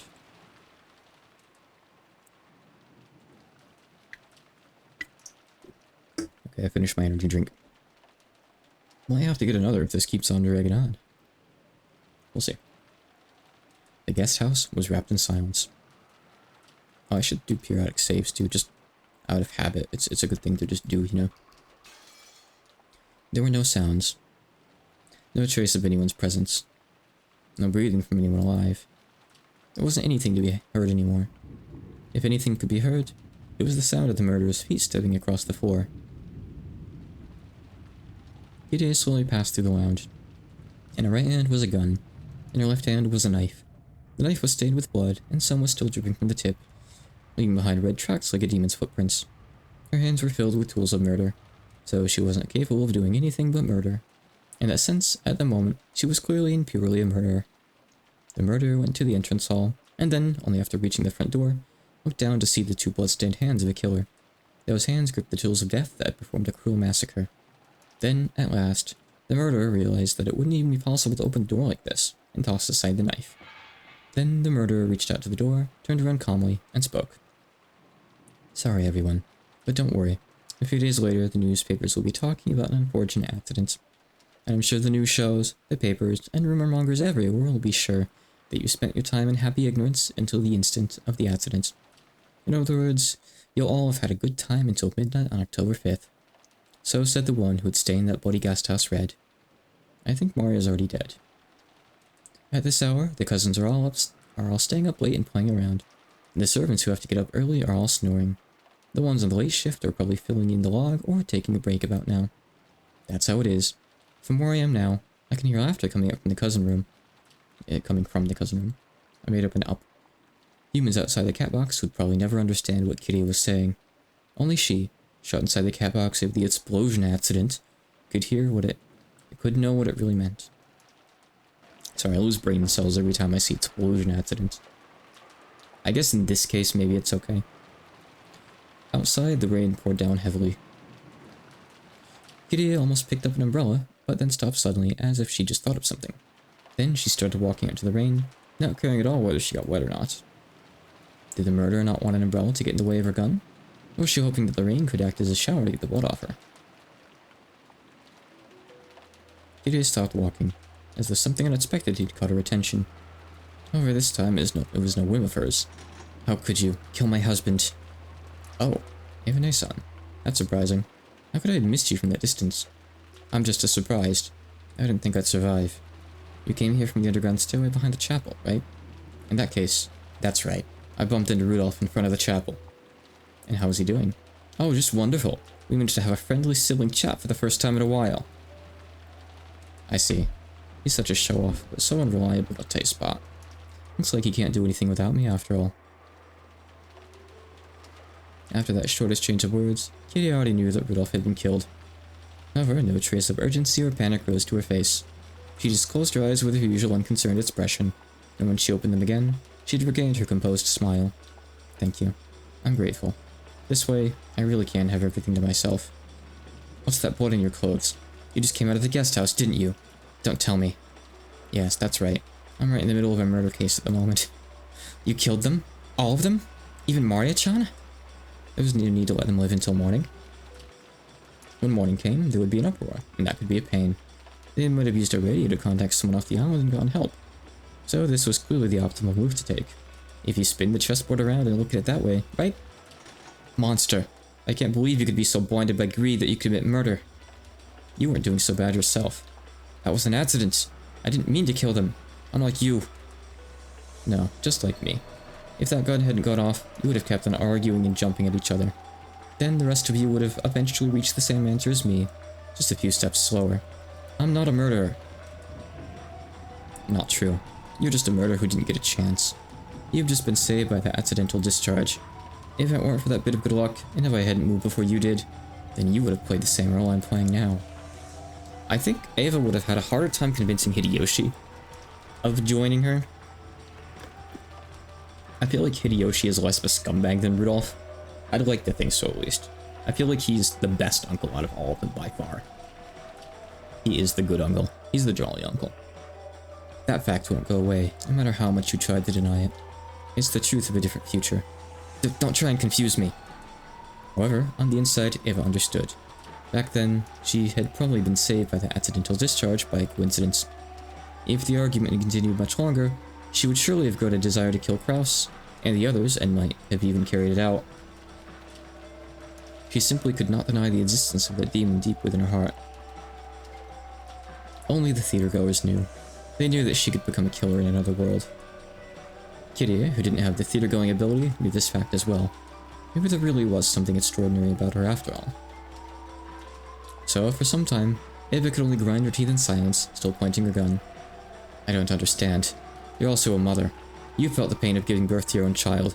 How could you not know how precious a life is? How are you capable of doing all this? That's the thing about kids. If you just sleep around, they get made all by themselves. That's not what I'm talking about. They say that children are bonds, right? What? Children are bonds used to tie you to your husband. She was a bond to make Rudolph-san acknowledge me, so I could take him back from that woman. But you killed Rudolph-san now. You understand what that means, right? What do you mean, I understand? Just that right now, I'm the wife of no man, and I have no intention of being a mother. I am me, Kirie. Now that Rudolph-san's dead, I'm not even an Ushidamiya anymore. I live to benefit me. Right, Rudolph is dead, so maybe you aren't a wife anymore. But you still have Angie-chan, don't you? You're still a mother, aren't you? Didn't you hear what I just said about bonds? Now that Rudolph-san is gone, Angie is of no use to me. How could any mother say that about her own daughter?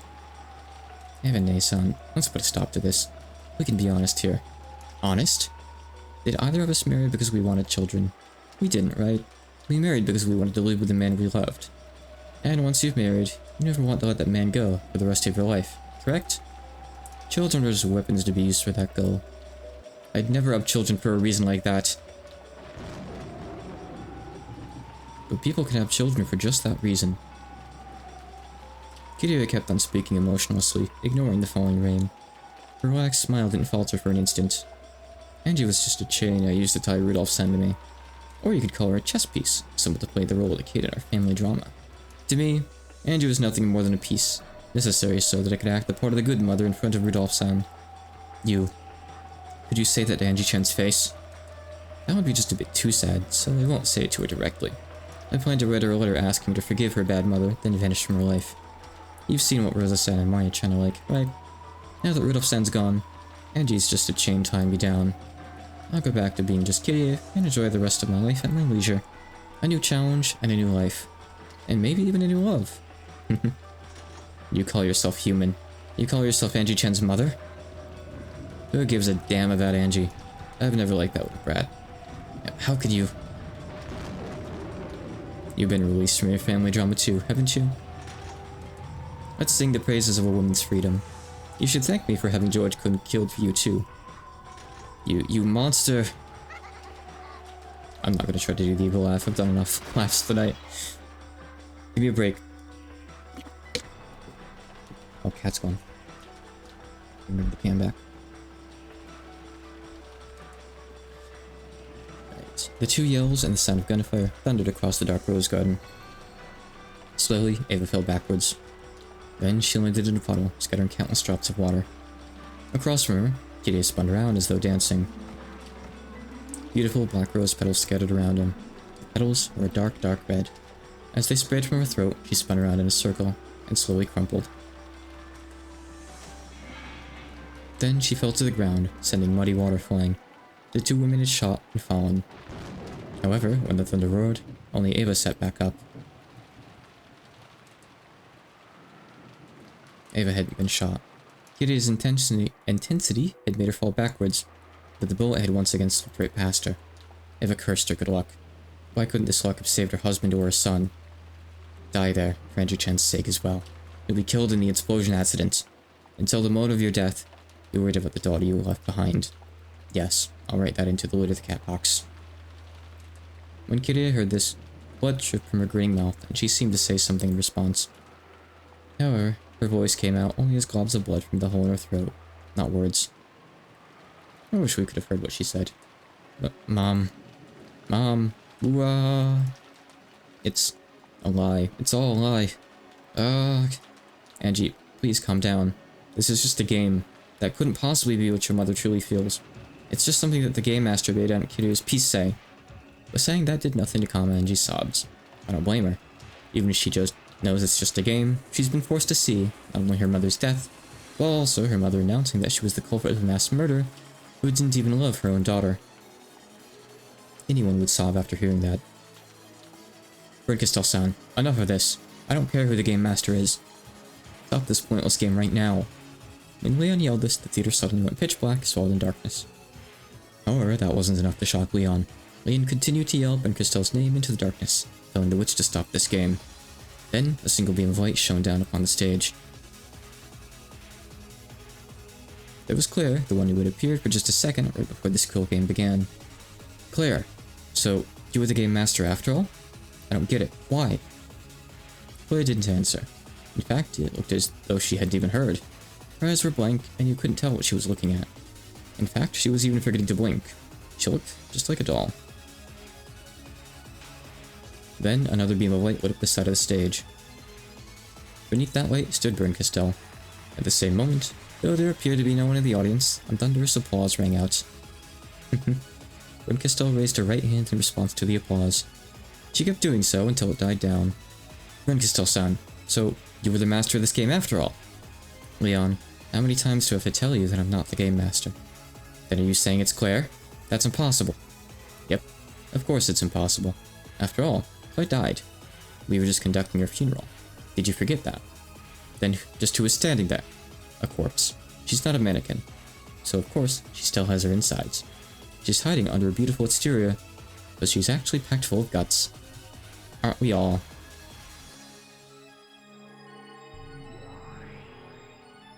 When Brinkistel raised her right hand, a light fell on it, and a black shining scythe appeared there. It was a cold, merciless, and cruel object, like something a classic Grim Reaper might hold. Again, I wish we could see this stuff animated properly. What are you planning to do? When they're alive, you can enjoy watching them struggle. When they're dead, you can enjoy tearing out their guts. Tales are things you get to enjoy twice. That's what it means to be a witch of theater going.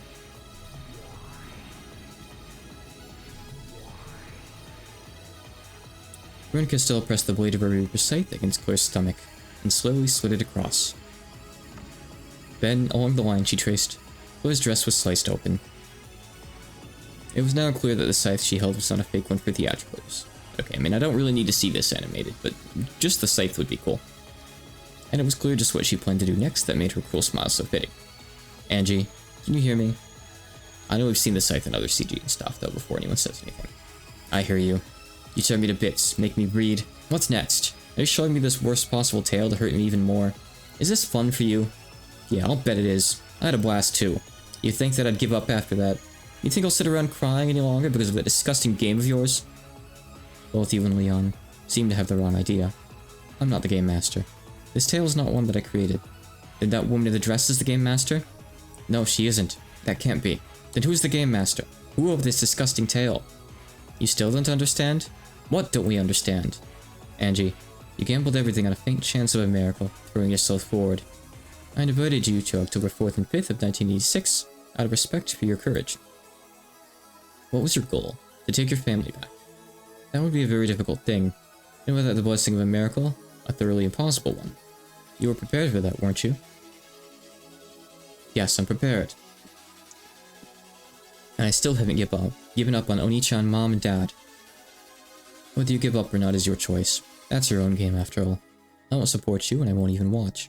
I've already enjoyed my fill of games that use the piece you are, so I have no need for you any longer. Glad to hear it. Then why am I here? Aren't you the one who invited me? Yes, that's right. I invited you here. To thank you for entertaining me for a while as my piece. To thank me? Ha, so this is how witches show gratitude? Sure, this has been loads of fun, you beast. How could you make this kind of game, and do that to Dad and Mom? Angie, you made a wish, hoping to take your family back.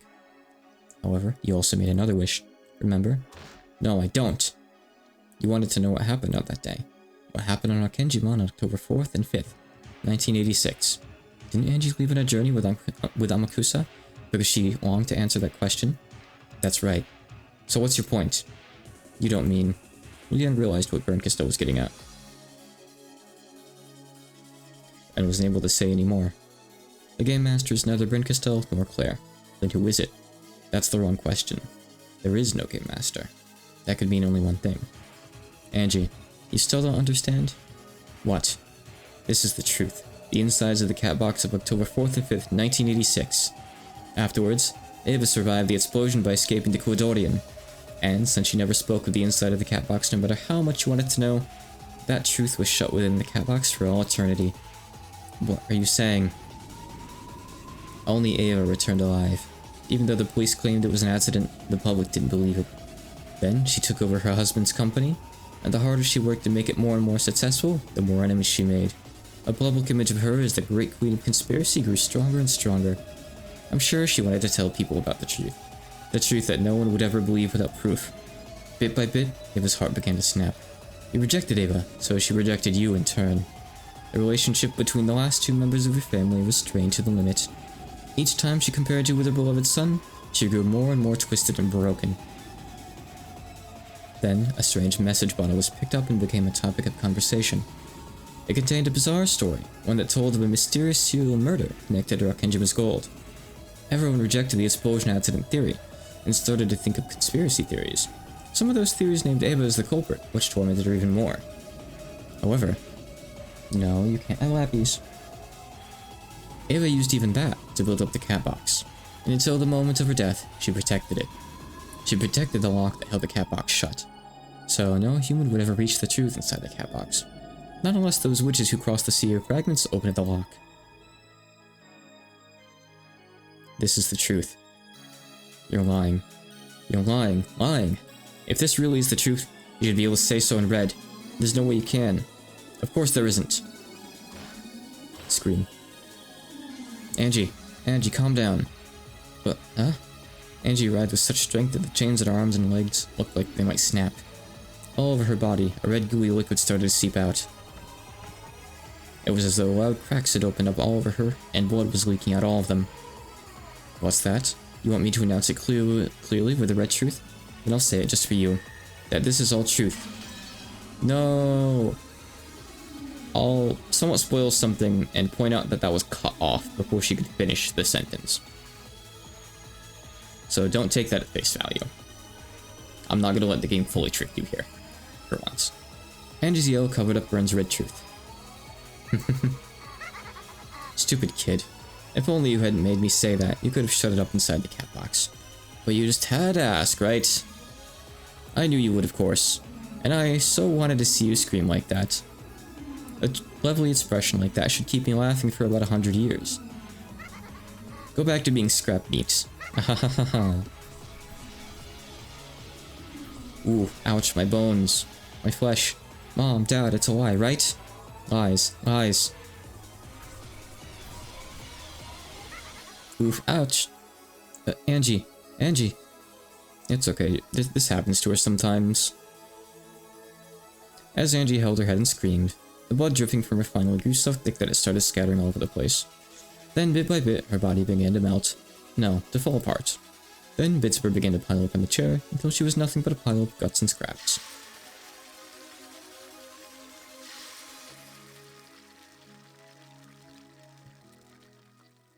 Yeah, there was going to be more to the sentence. Let's just say that Brenka still knew that it would be interrupted, so she purposely worded it like that. Is the truth really that sacred? How absurd, how foolish. Why can't humans control their own truth? They stupidly search for the truth, like that's all that matters, and when they finally find it and can't stand it, they turn themselves into scrap meat. Hey, are you watching? Claire? You wanted to hide this truth too, didn't you? For fun, you wrote several catbox tales, and planned to seal them in message bottles like the end of a mystery novel you loved. Then you threw them into the sea, to save those who would suffer if they knew this truth. You sealed everything in a catbox, and Ava provided the lock. And I've sliced that box open for you. All that effort you spent to hide it has gone to waste. I've exposed all the truth you hid with your death. Is that what you've been after? You did all of this just to mock Claire's death? And then, you showed it to Angie to make her suffer? You really were an evil witch after all. I've been a witch the whole time. A traveler whose only goal is to escape boredom. Care for it and love it while it's alive, and then eat the guts when it's dead. That's how witches live. I cannot forgive you for what you've done. You've hurt Angie and humiliated Claire, the person I would become in another world. Give me one sec, one of my cats just took a really stinky poop in one of the litter boxes, and I need to go, like, deal with it. One sec.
Yeah, this tale being what happened makes a lot of sense.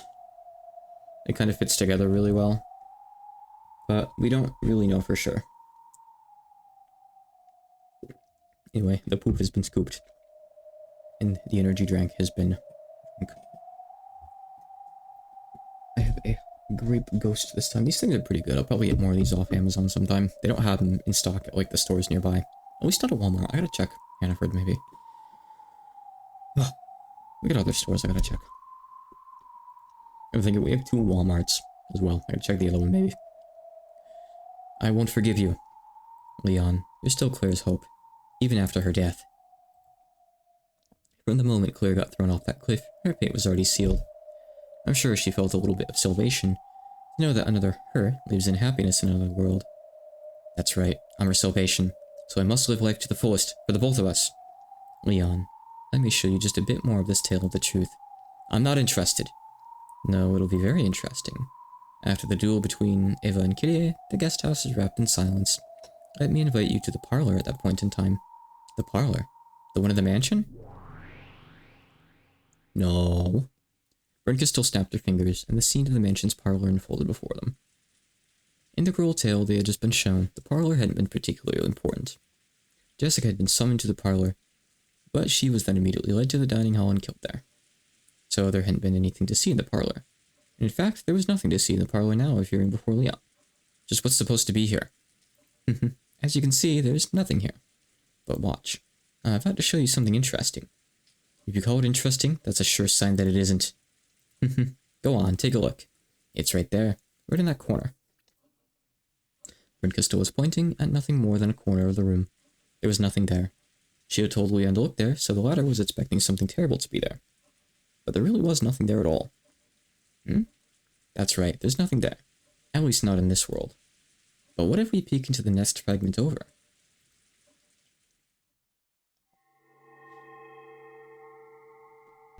On the white, blank wall, bit by bit, a splash of blood seeped into view.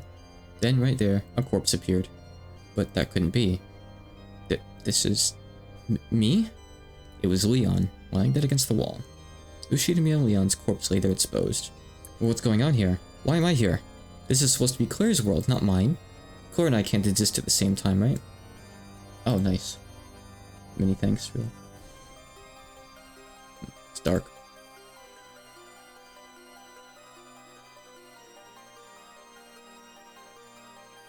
Here is Leon's corpse. Be ready, I guess. It's not as bad as stuff that you see in like Doki Doki Literature Club. It's pretty light, honestly. I'm never playing Doki Doki Literature Club again. That game messed me up for a few days after. Good game. Would not recommend anyone play it.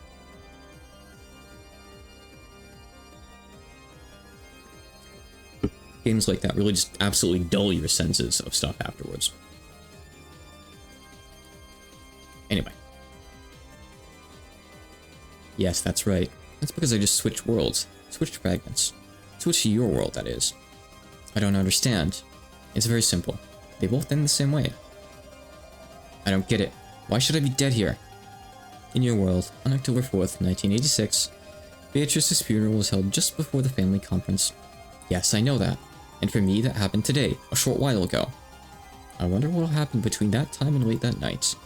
Nothing at all. The cousins will all play together, and the whole family will have dinner together. Then comes the family conference after night falls. You were going to succeed the headship when you turned 20, right? Was the entire family satisfied with that, I wonder? I don't know if they were satisfied, but the decision had been made. The head made it himself. Looks like even you don't really believe they were satisfied. That's it right there. Kinzo adored you more than anything. So he tried to make an exception and have you succeed the headship directly. Of course, his children wouldn't have been happy with that. His siblings objected to having Leon succeed the headship. Even Kraus joined in, saying that Leon was still too young. Then, on the night of the family conference, Kinzo tried proposing a difficult riddle. Could it be? That's right, the riddle of the epitaph. As you can tell by the mechanism set into the chapel, Kinzo thought up the epitaph trick near the beginning, when the mansion on Rakenjima was being built. He had the romantic idea of someday using it as a test to select a successor. Right, I guess he didn't have to reveal the epitaph until now in this fragment. Because, you know, stuff went good. Well, relatively good. It went better, you know. His daughter here was still alive. Daughter slash granddaughter. Depending on who you ask. Ginzo decided to present that riddle at the family conference. Did he plan to give the position of successor to the person who solved it? Or did he promise to reconsider Lin's position as the successor if it was solved? Yeah, I guess so. I guess so. In the other fragments, he dies when Yasu solves the epitaph and, like, goes up to meet him and all that. And he gets, like, his closure, but I guess he survives a bit longer. He probably doesn't, like, drink as much, so he probably lives longer from that, you know. Otherwise, he, like, kind of drinks away his sorrows, like, oh, Beatrice. So it kind of makes sense if you think about it, that he might live a little bit longer if he's got, you know, his healthy daughter and less stuff to be miserable about. He's got, like, his Beatrice equivalent still, you know? Either way, Ginzo was confident. He was confident that no one would be able to solve this tough riddle, which he had created himself. After that, everything happened exactly like the truth you just saw. I don't really know why he still made up the epitaph at all, but sure. The siblings solved it right away, and there was a quarrel over the pile of gold. Then, Kiria and Rudolph decided to prevent any chance of the crime being discovered the next morning and an outcry being raised, by committing murder late that night. They used the phone to call the kids out from the cousin room one by one, then killed them. As the first of the cousins, you were the first to be called out. I guess they had to kill Ginzo too. Then Kiria shot you dead right here in the parlor. No, that's not quite right. You're the Ushimi Leon from the early evening of October 4th, 1986. So say it this way. Tonight, Kiria will shoot you dead in the parlor. That's insane. That's right, probability. Stoic Leon can be born from Clara thanks to a rare miracle. Aunt Kiria only commits murder with a tiny probability, close to 0. That must be it. Aren't you the witch who specializes in finding extremely improbable worlds? That is correct. I had to find one fragment out of 2,578,917 in order to discover the miracle that is you. However, it was very, very easy to find this result for your world. After all, probability isn't a factor, on which you can find any miracle, no matter how unlikely it is. But I can't find things that don't exist. If the Witch of Certainty really guarantees that something is certain, even I can't win against her. But then I'm... With a 2,578,916 out of 2,578,917 probability, you live in the world where you're Claire, get toyed with by an inescapable fate, and reach a tragic end. And with a 1 out of 2,578,917 probability, you live as Ushimi Leon, and are killed by Kiria tonight. In other words, your fate, no, the fate the two of you share, traps you in an inescapable dead end, a hell of fate, with a big number out of big number probability. I'm getting so sick of reading it. To put it another way, it's a certain fate, with absolutely no chance for a miracle. Sucks for you, Claire, or should I say Beatrice. Well, just when a bright light seemed to turn the world white, the scene suddenly changed back to the theater. On the stage, Bryn Costello's Reaper Scythe slid across Claire's stomach as the latter stood absolutely still. A red line was drawn across the white skin, exposed now that the dress had been cut, and black blood began to seep out. Beatrice, trapped in that inescapable certain locked-away pair of days, you became a witch who could give birth to endless possibilities within that 2-day cat box. In exchange, it was absolutely certain that you would not be saved or rewarded. However, you had a dream. You dreamed of Ushimi Leon. You consoled yourself with the thought of a miracle world, where you could have lived in happiness without ever becoming Claire. I had to work hard to find Leon. Just as Beato dreamed, Leon's existence is a true miracle. I gotta catch my breath. Honestly, hold on. I read too fast. I have a habit of doing that. I run out of breath. And at the end of your funeral, I wanted to show you. To show you that, even with that miracle, you couldn't have escaped from tragedy.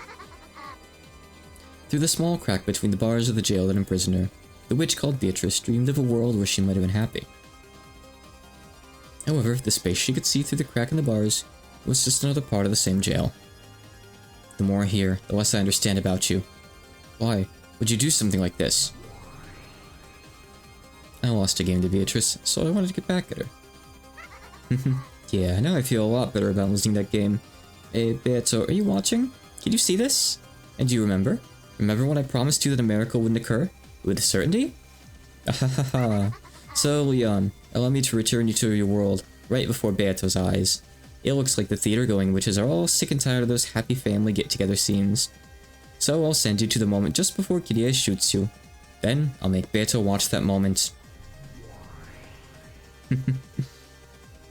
Die, scum Leon. The last hope of that scum Beto. Oofa, ya ha ha ha ya. Burn Crystal raised her Reaper Scythe, swung it down with gusto, and plunged it deep into Claire's stomach. Did you think you'd get an easy death? But humiliating tearing at a corpse's guts is my specialty. She took the blade end of the scythe and heartlessly, ruthlessly, brutally raised it up into the air. Along a vertical line from Claire's stomach to her chest, blade cut deeply, slicing Claire open. Yeah, I don't really need to see that happen, actually, I guess. Watch the censored version, not the uncensored DVD. The red-black inside stood it out, then burst like a dam breaking, covering the world with dark red entrails. I like fight scenes, but I do not like gore. I'm not a gore guy. Steal the Italian's gold, you say? Oh, hold on. Pay some attention here, maybe. You coward Ushidamiya, and you call yourself a soldier of the Empire? Father? I do love and respect you, Father. But your feelings are something Why? Why did you save me? Why didn't you let me die? Because of that terrible injury. I've been forced to live in a body like this. I never wanted to live in a body like this. This body that isn't even capable of love. What's the point in living like that? This isn't a human's life. It's like being furniture. That's right, I'm furniture. Furniture. Why? Why didn't you let me die back then?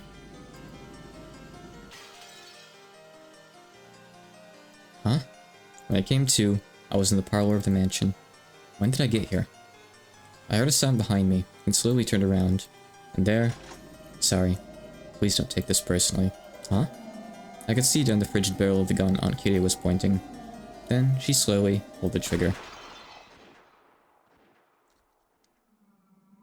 I could feel a razor-sharp wind pass through my body, like a knife slicing through butter.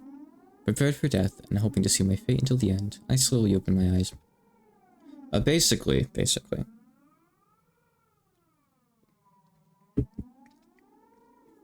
It is very heavily implied, depending on your interpretation, I guess. You could say it's flat out stated. It's probably even more explicit in the manga.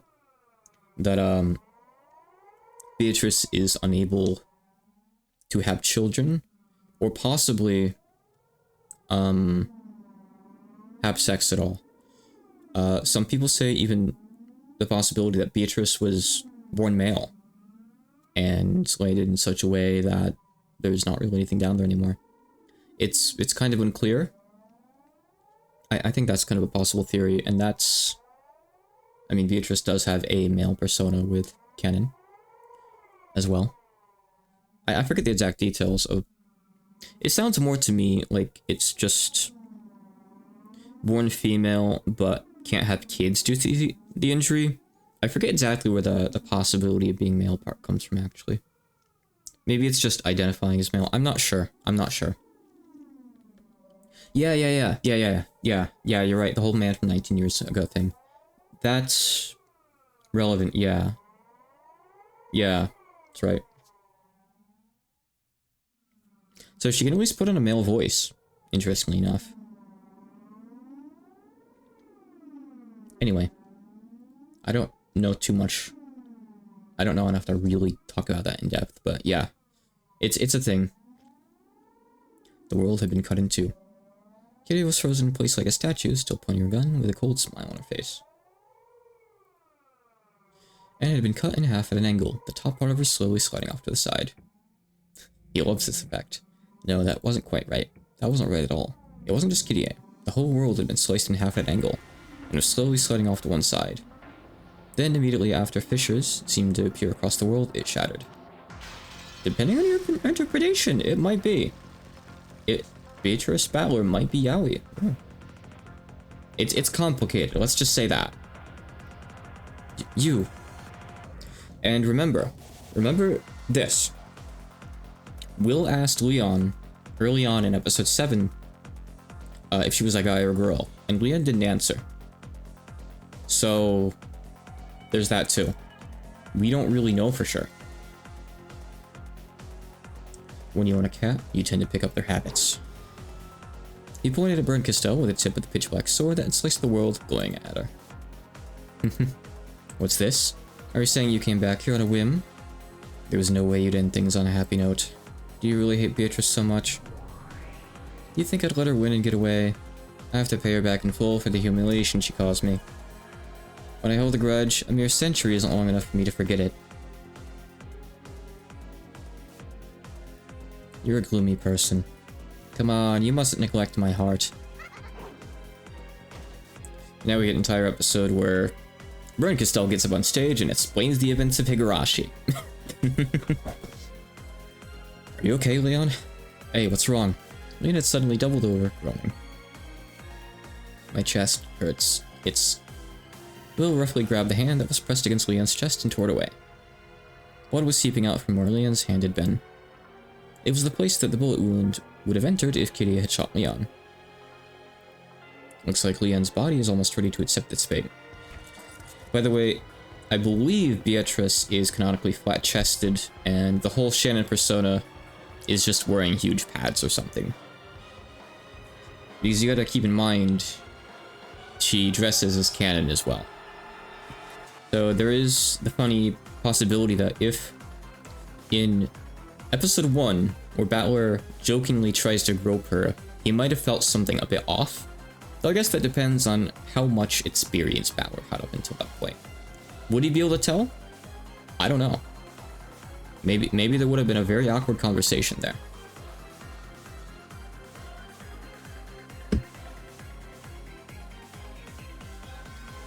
Leon, hang in there.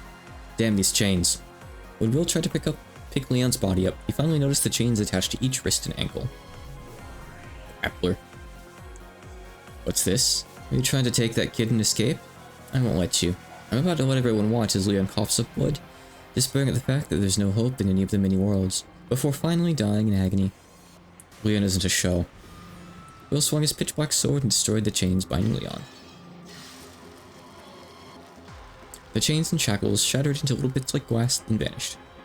You intend to get in the way of my fun? You aren't God. All you can do is sneer at fate. Leon's fate is going to be decided by Leon.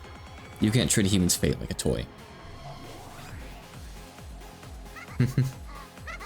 You've got guts saying that to the great Bern Castell, Witch of the Senate. I have no more use for you either, got it? You've shown that Beatrice's fantasy is a mystery and cut it to pieces. You've fulfilled your role. I would have let you be if only you just left quietly. Now that you've strolled back in here, you can hardly complain if I make you my plaything. Come to me, my cute kitties. Scratch them up and tear off their skin. Peel them like grapes. Beatrice has goats, Bern Castell has cats. When Bern Castell clapped her hands twice, countless pairs of glittering jewels appeared all around Will and Leon. Get them, my Discord kittens. They were clearly cat eyes, but the way the drool hung from their mouths looked far more terrifying than any cat. Yellow in this version? As opposed to what version? What other version? Oh, green? I don't know. That's kind of weird, yeah. I guess it's not stated in text, so they just did whatever they felt like. I don't know. Will. I'll handle this. Trimming kitty nails is nothing new to me. Oh, he does have a cat, yeah. He even... what's the name of his cat? I forget already, but he said what the name of his cat was before, just offhandedly. He has a cat at home. Anyway. The number of jewels surrounding them already reached into the thousands. Will pointed his sword in one direction after another, warding off the surrounding cats. Get a grip, Leon. You haven't been shot. Don't acknowledge that you have been. No, that you're going to be shot. Leon tried to fight an incredible, tearing pain. No, it was a fight against the promised future that Bern Castell had shown. However, the stake of that future, which the Witch of Miracles had guaranteed would contain no miracle, was firm and merciless. Bit by bit, and yet unceasingly, it continued to pierce into Leon's chest. Listen up. I'm going to break through the perimeter for just a second. When I do, you need to run with all you've got. It doesn't matter where. Just make sure you get far away from this place, and keep on running no matter what happens. I'll try to the best of my ability. Oh, nice. Okay. It's a bit generic, but I'll show it off, yeah. It's just Will holding Leon. Will's already got some blood on him, strangely enough. I don't really know why. Even though Leon doesn't have any. I hope he didn't kill any cats. Cats are not for killing, cats are for cuddling. If I can't do it, please forgive me. If you can't do it, enough whining. I won't forgive you. Neither will Claire. Did you forget that your Claire's 1 in 2,578,970 chance? Will, do you really have time to be spouting off 7-digit numbers right now? Shut your goddamn mouth and get her out of here. If you give up, you're betraying all the other yous in countless worlds. So don't lose heart. Keep on struggling and struggling. Don't look for a miracle. Be one. Be a miracle. You're going to reach a happy future. Don't give up. Don't complain. Just you try complaining again. This time I'll pinch your ass. Okay.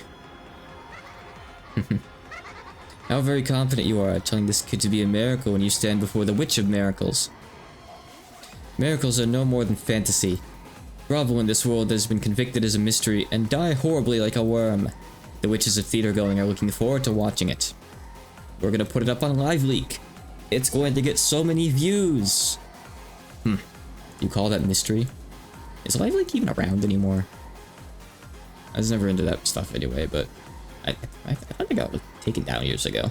Anyway, you think I'd ever accept a mystery without heart? Let the cat who wants to be made into a shamisen strike first. Ah, what a pain. Let's have all of you at once. I'm Lord H. Wright, SSBD's head inquisitor of heresy. I'm thinking of, WikiLeaks. No, I thought Live Leak was taken down. I'm not thinking of WikiLeaks. They're very different things. They're nothing like. This will be the final time I draw my sword.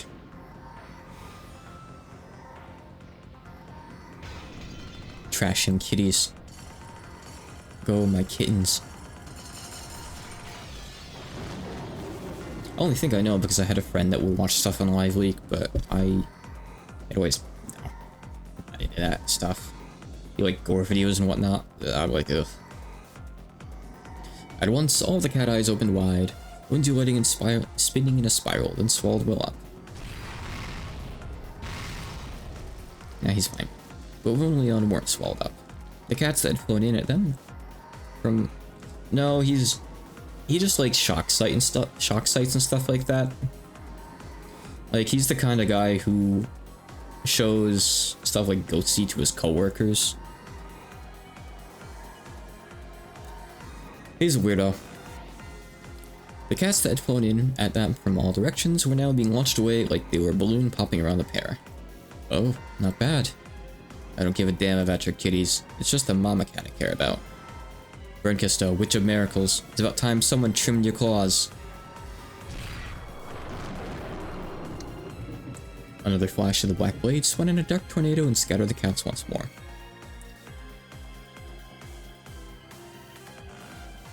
Ugh. Leon, realizing that this was the opening Will had planned, ran all out, still clutching at a heaving chest. Yeah, I can't stomach it at all. I get nightmares about that stuff. Will, I'm running. Diane, oh yeah, Diana's his cat. Diane has a weak stomach. Make sure you only give her milk that's warm. Huh? At the time Leon asked Will to repeat what he had said, he had already leapt onto the stage and was now confronting Brencastel.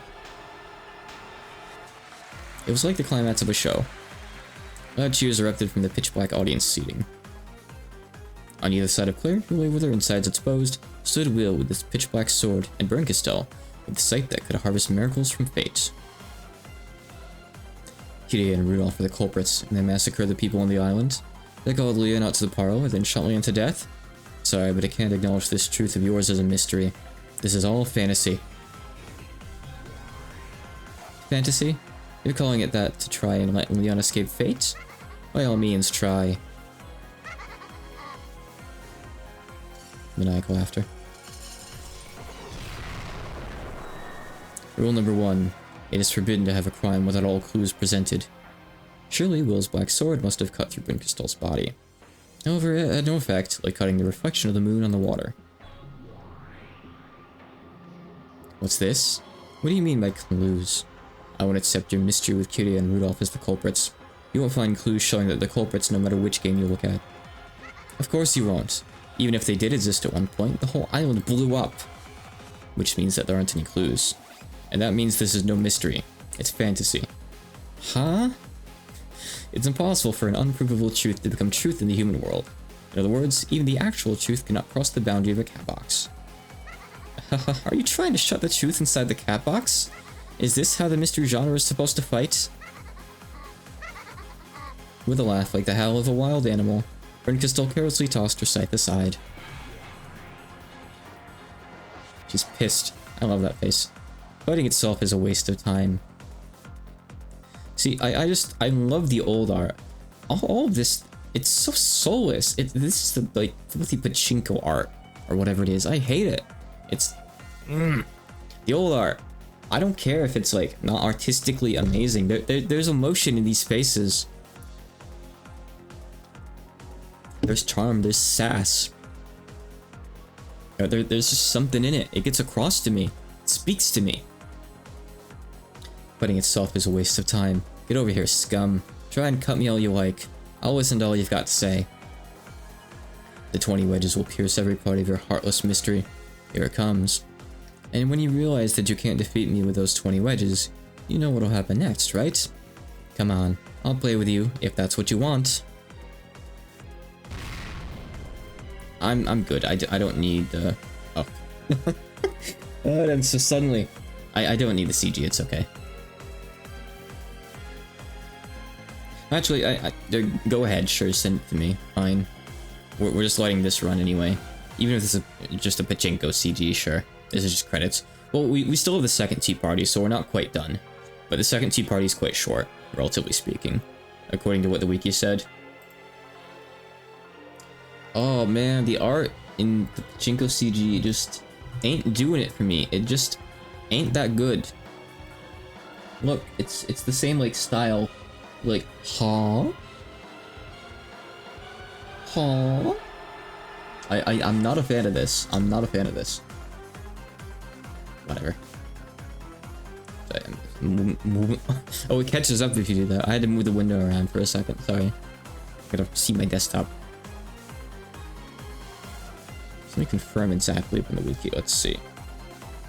Oh yeah, it's gonna be really short. There's only 3 songs worth of content in the second tea party, so it'll be pretty short. So we'll finish it up. Definitely. I can start episode 8 sometime. Sometime. Wink, wink, nudge, nudge. Next year. Maybe next month. I'm not sure. Trying to ignore an incredible pain in the chest, Leon kept on running and running without stopping. Oh, we're not even quite done with this one yet. I dashed out of the theater going witches, then ran to an incomprehensible world of blackness. You know what? The Delta was in there too. And she, like, told him to shut up once, and then she just disappeared for the entire rest of it. Was she just watching, like, from her seat during that? Just not doing anything? Just eating her popcorn? Probably. I mean, I can easily picture that. But just, they never acknowledged her again. Because she just forgot she was there, I guess. Before I knew it, I was running through a place that looked like a sea of stars. Like the video game? A Sea of Stars is pretty good. If you have a friend to play it with, play it. It's good. It's all game. Or maybe the bottom of the... I still have to play the DLC. No one spoiled the DLC for me. I'm gonna play that sometime soon. Anyway. Yapping. Or maybe the bottom of the ocean with stars scattered around. I gotta commission someone for like a yap emote at one point. Pachinko. I'm not gonna do the animations. No, I'm good. If I get careless for a second, I'll probably trip. Now if I get too careless, I won't be able to tell if I'm running. Or just making running motions as I freefall, endlessly sinking deeper into the ocean sea of stars. Get it right, sea of stars. I just kept on running without any goal or target. I mustn't stop moving. I mustn't fall down here. If I fall, I'll crush the hope of the me's in countless worlds. How many worlds? You could give us a number. There's a happy world that the Beatrice has dreamed of. Is that the proper plural Beatrice, by the way? I don't know what other way you do it. I want to make a joke here, but I can't think of something else. And I'm their last hope, the one who can reach that world. Even though I understand this, the truth, thrust in front of me by the witch who controls miracles, who says there can be no miracle, is cruelly gouging itself into my chest. Sorry, Will. My body's already... Then Leon finally succumbed to the fierce pain and fate, and fell over. Leon's body was held roughly from behind and lifted up. Will, you're okay? No, not really. Don't you give up. Didn't I tell you I'd pinch your ass? Sorry. I'm really sorry. But on that day, in that place, I was fated to be killed. How many more are there here? Okay, I think there's like 2 songs left, maybe. Not sure. Wait, 1 or 2 in this. That's right. All humans are fated to die in the end. Does that mean their lives are meaningless? Of course not. What a person's life means, what it's worth, what it is, these are things each person decides for themselves, no matter what sort of fate is forced upon them. Don't accept it. Create your own world for yourself. Will, your left arm... right. Must have forgot it. It'd be a pain to go back and get it now. There were rips all over Will's body. Also, his left arm had been brutally torn off from the elbow, his clothes were in tatters, and he looked like a blood-stained scarecrow. Oof. Then Leon noticed. Though this place had once felt like a sea filled with stars, both above and below them, those stars had now gathered together and were surrounding them. It was a huge, even number of stars, all glaring at the 2 of them. You're telling me there's not a single one-eyed cat in there? Will was holding Leon with 1 arm. He couldn't take his sword out. Yeah, I wasn't sure. Yeah, I was thinking maybe this is when it shows, but like, is he missing an arm in it? I'm not gonna bring it back up, I don't know. Actually, I can. I can actually bring it back up. Oh, he is! He's missing an arm, yeah. I didn't see, yeah. Oh, okay. That makes sense, that's where the blood came from. He doesn't look that beat up besides the missing arm, but yeah, that explains it now. Okay. I didn't even see it because it's like just censored with black. However, he didn't let go. He was determined to let Leon escape from here, to lead Leon towards the happy tale that the Beatrices had dreamed of. Behind the cats whose eyes glowed out of the empty darkness, the queen of cats who permitted no miracles appeared.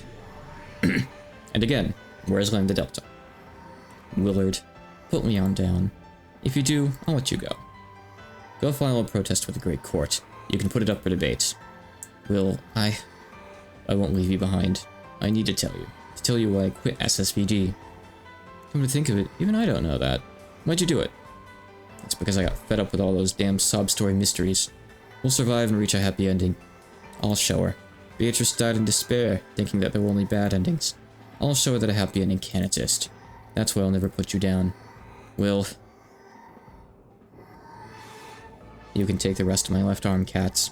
I'll give you my legs too if you want them. But I'm not letting go of Leon here. I'll take Leon away from the bad ending you represent, even if I have to crawl my way out of here. Are you okay with this, Leon? Will's planning to die protecting you. You don't want that, right? Go ahead and tell him to leave you be and save himself. Will. Yeah. Please, don't leave me here. I'll certainly survive. And so will you. That's the spirit. As he said this, Will held Leon tight. As tight as you can with 1 arm. There you have it. We'll keep struggling on, Brent Castell. We won't give up on the chance of a miracle. You're saying that? When the Witch of Miracles has promised with certainty that there will be no miracles? So long, you two. Go collect dust in the depths of oblivion, unable even to die, and disappear. You could come up with a better line.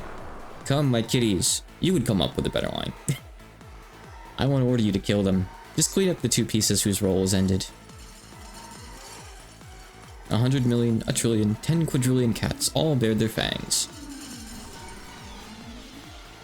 In the starry sky of cat eyes, countless flesh-colored mouths opened, exposing countless teeth. I'll consider sound redeems if people want them.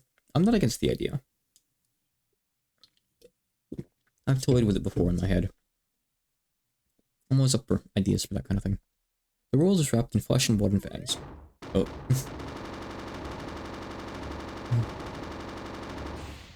You got the jackpot.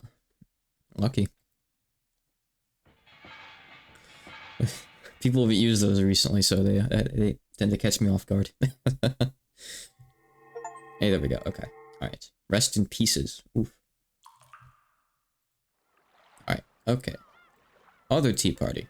Episode 7. Other Tea Party. I'll check like the bios and stuff after this too, but I don't think there's anything too much in there probably. I'm not sure.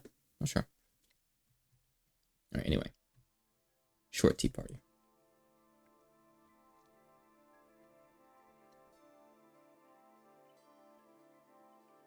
I bet you're still wondering, why do we have an episode 8?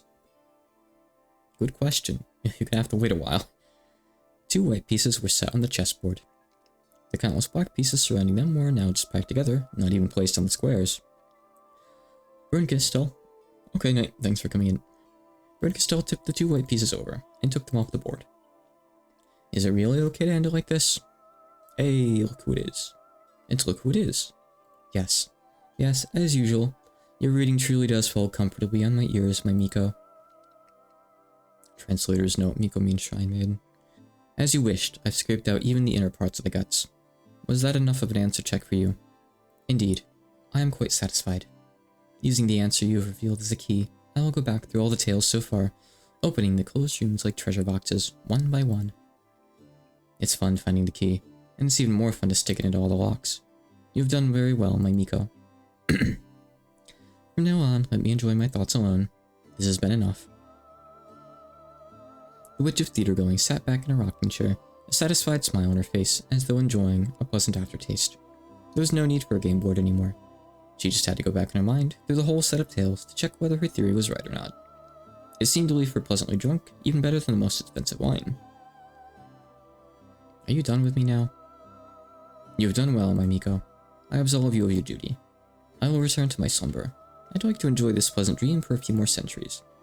And when I grow tired of that, you will find yet another tale to keep me entertained. For those centuries which will pass in the blink of an eye, I grant you your freedom. And you still haven't really seen much resolved with Featherine yet, so maybe that's where episode 8 will go.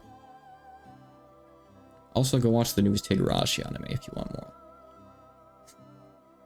It's a bit contentious in the fandom whether the new anime was good. I enjoyed it, but then again, I'm an anime-only Higurashi enjoyer, and I've not read the VNs or read the manga or anything like that.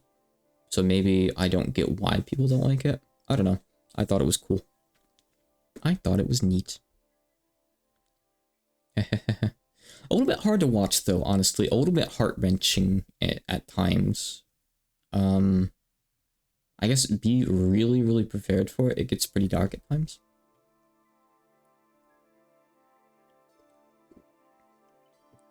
But if you've seen Higurashi and are into Umineko, you can probably handle it. Whatever you do, don't read Oizumi Pun Pun though, unless you really want to like be messed up for a week or so. That it's kind of in the same like field as Doki Doki Literature Club for me, but even more so. It's just total whiplash. I don't even know what to say without spoiling stuff. Just don't. Splendidly done, Bernkastel, my cute Miko. It's not like I care. Go ahead, drive and die. So long for the rest of time. Yeah, Higurashi's kind of the big cash cow. I know. I much prefer Umineko. I think Higurashi has some redeeming qualities. Like I said, I think the new anime was kind of cool, but that's because it's more Umineko-like, in a sense, than the rest of Higurashi, kind of. It's got some more of the aspects, some more of the elements. And I mean, I think it is based off like a VN or an official manga or something like that. It is an adaptation of existing stuff. It's not anime original to my knowledge, I don't think. It's just it finally got turned into an anime. You call him fear a few mere centuries for the rest of time? Featherine's consciousness slowly faded away. Featherine Augustus Aurora Borealis. As the odor of the study's slumber grew deeper, the lights about the room slowly darkened. Good night forever, Aurora. You don't need this game board anymore. I'll take it. Bernkastel reached out towards Beato's game board, which lay on the table in front of Featherine's rocking chair, and tapped it twice. The game board and the pieces flew into the air, folded up and put themselves away, then landed on Bernkastel's outstretched right hand.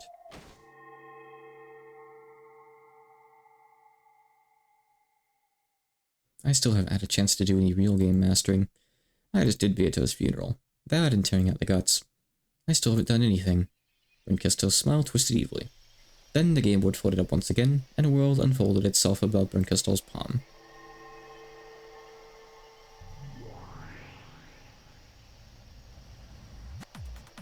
Hey, pieces of Beato's game? I'm gonna have you spin an incredibly brutal tale that'll find incredibly entertaining. Tremble in fear of the certain fate you've been promised. By the name of Burnkisto, Witch of Miracles, and as the final game master of Beato's game, I proclaim it. Though just saying it would be boring. Maybe I should follow Beato's rules and say it in red. Are you sure? There might still be some witches with naive hopes. Ah, Lambda, so you're here. Of course, you're always wherever I am. Go on and say it. You tell those naive dreamers. Yes, I will.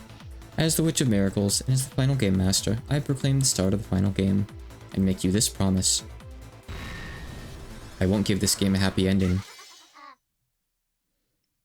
Alright, and that's all the foreshadowing that you get for episode 8. Sorry. Okay, I guess a little bit more still. Umineko episode 7 is not the one to stop. Shut up already. Enough. Sob. Sob, sob.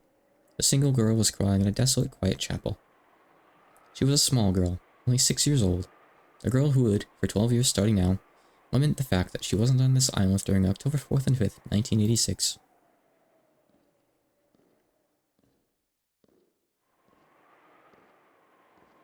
Then, a single man appeared.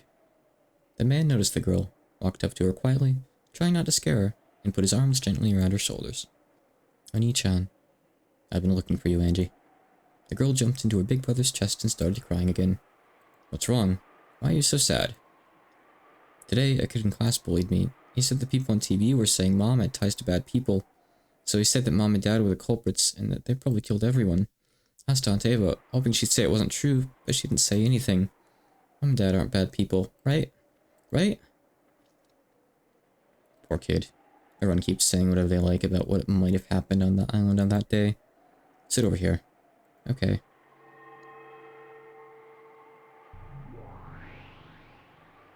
When the man pointed to the floor, a cloud of gold butterflies gathered there and created a chair. The girl obediently sat down on it. You know, don't you, Oni-chan? You know that Mom and Dad aren't bad people, right? Yeah, of course I know that. I know that none of them were bad people. And tell me, what happened that day? What happened on Rakenjima? Okay, I'll tell you. This is what happened on that day. Is it a scary story? Of course not. Is it a sad story? Not at all. Then, what kind of story is it? You can decide that for yourself when you hear it. It definitely isn't a painful story, so listen up. Okay, Battler Oni-chan. On that day, we all went to Rakenjima. There were a lot of us. It was an important day, the day of the family conference. Where should I begin?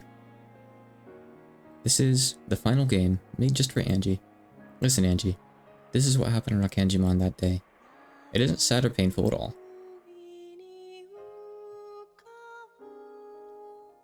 So yeah, episode 8 is going to focus on Angie. Bad news for Angie haters, bad news for people who thought that episode 4 dragged on. I don't really remember that much of the details of like the exact flow of it. I remember a couple specific scenes. I don't think it'll be as bad as episode 4's Angie part was. It's gonna be very different, I believe. I hope, I think. Pretty sure. Honestly, besides like 1 or 2 scenes, it's the episode that I remember the least. Which is strange and maybe a bad sign because it's the last episode and should be the most important. Umineko's strange. Umineko is a very strange story, you know? So it's gonna be like that.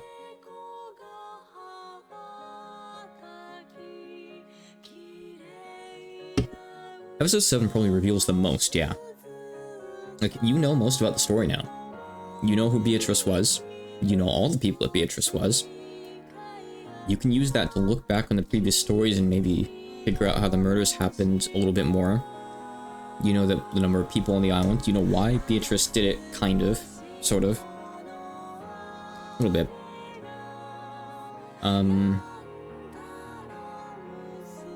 You know about the explosion, finally. There are some story beats that you still don't know about. that are important, but nothing that important. Like, nothing as important as, like, all the Beatrice stuff that you figured out.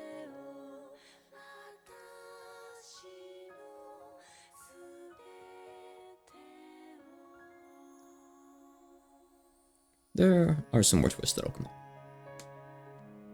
And in the end, Umineko is still somewhat open to her interpretation, more so than something like Higurashi is. And it's just one of those things where you should interpret it however you like. I interpret it in the happiest way possible in the end. And depending on your viewpoint, there might be something of a happy ending, in fact. Despite what Burn Costello and the Delta said.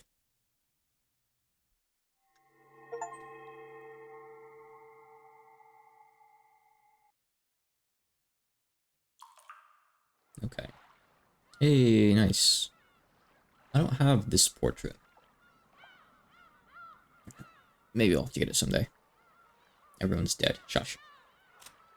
I don't think there's anything too important in the tips menu, right? I feel like there isn't. See Leon's thing. You can see her fancy boots. Got Claire here. We've already seen all this.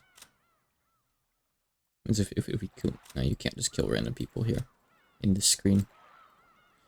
I don't think there's anything too important in here anywhere, right? Oh, you can't even execute, I guess, because, like, there isn't even really a game that happens here. The closest thing you get is, like, that thing near the end there.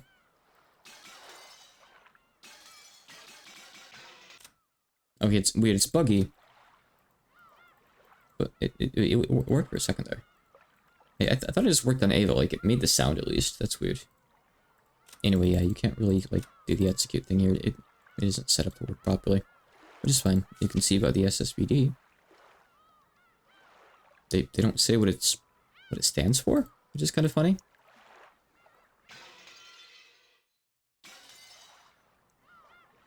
I mean, that's certainly an interpretation that people have. I think Umineko has so many, like, weird layers to it, and I can't even really explain it or wrap my head around it fully. But I just know that I love it, and all the stuff that it stands for, and it's super, super cool. So, yeah, that's it for episode 7.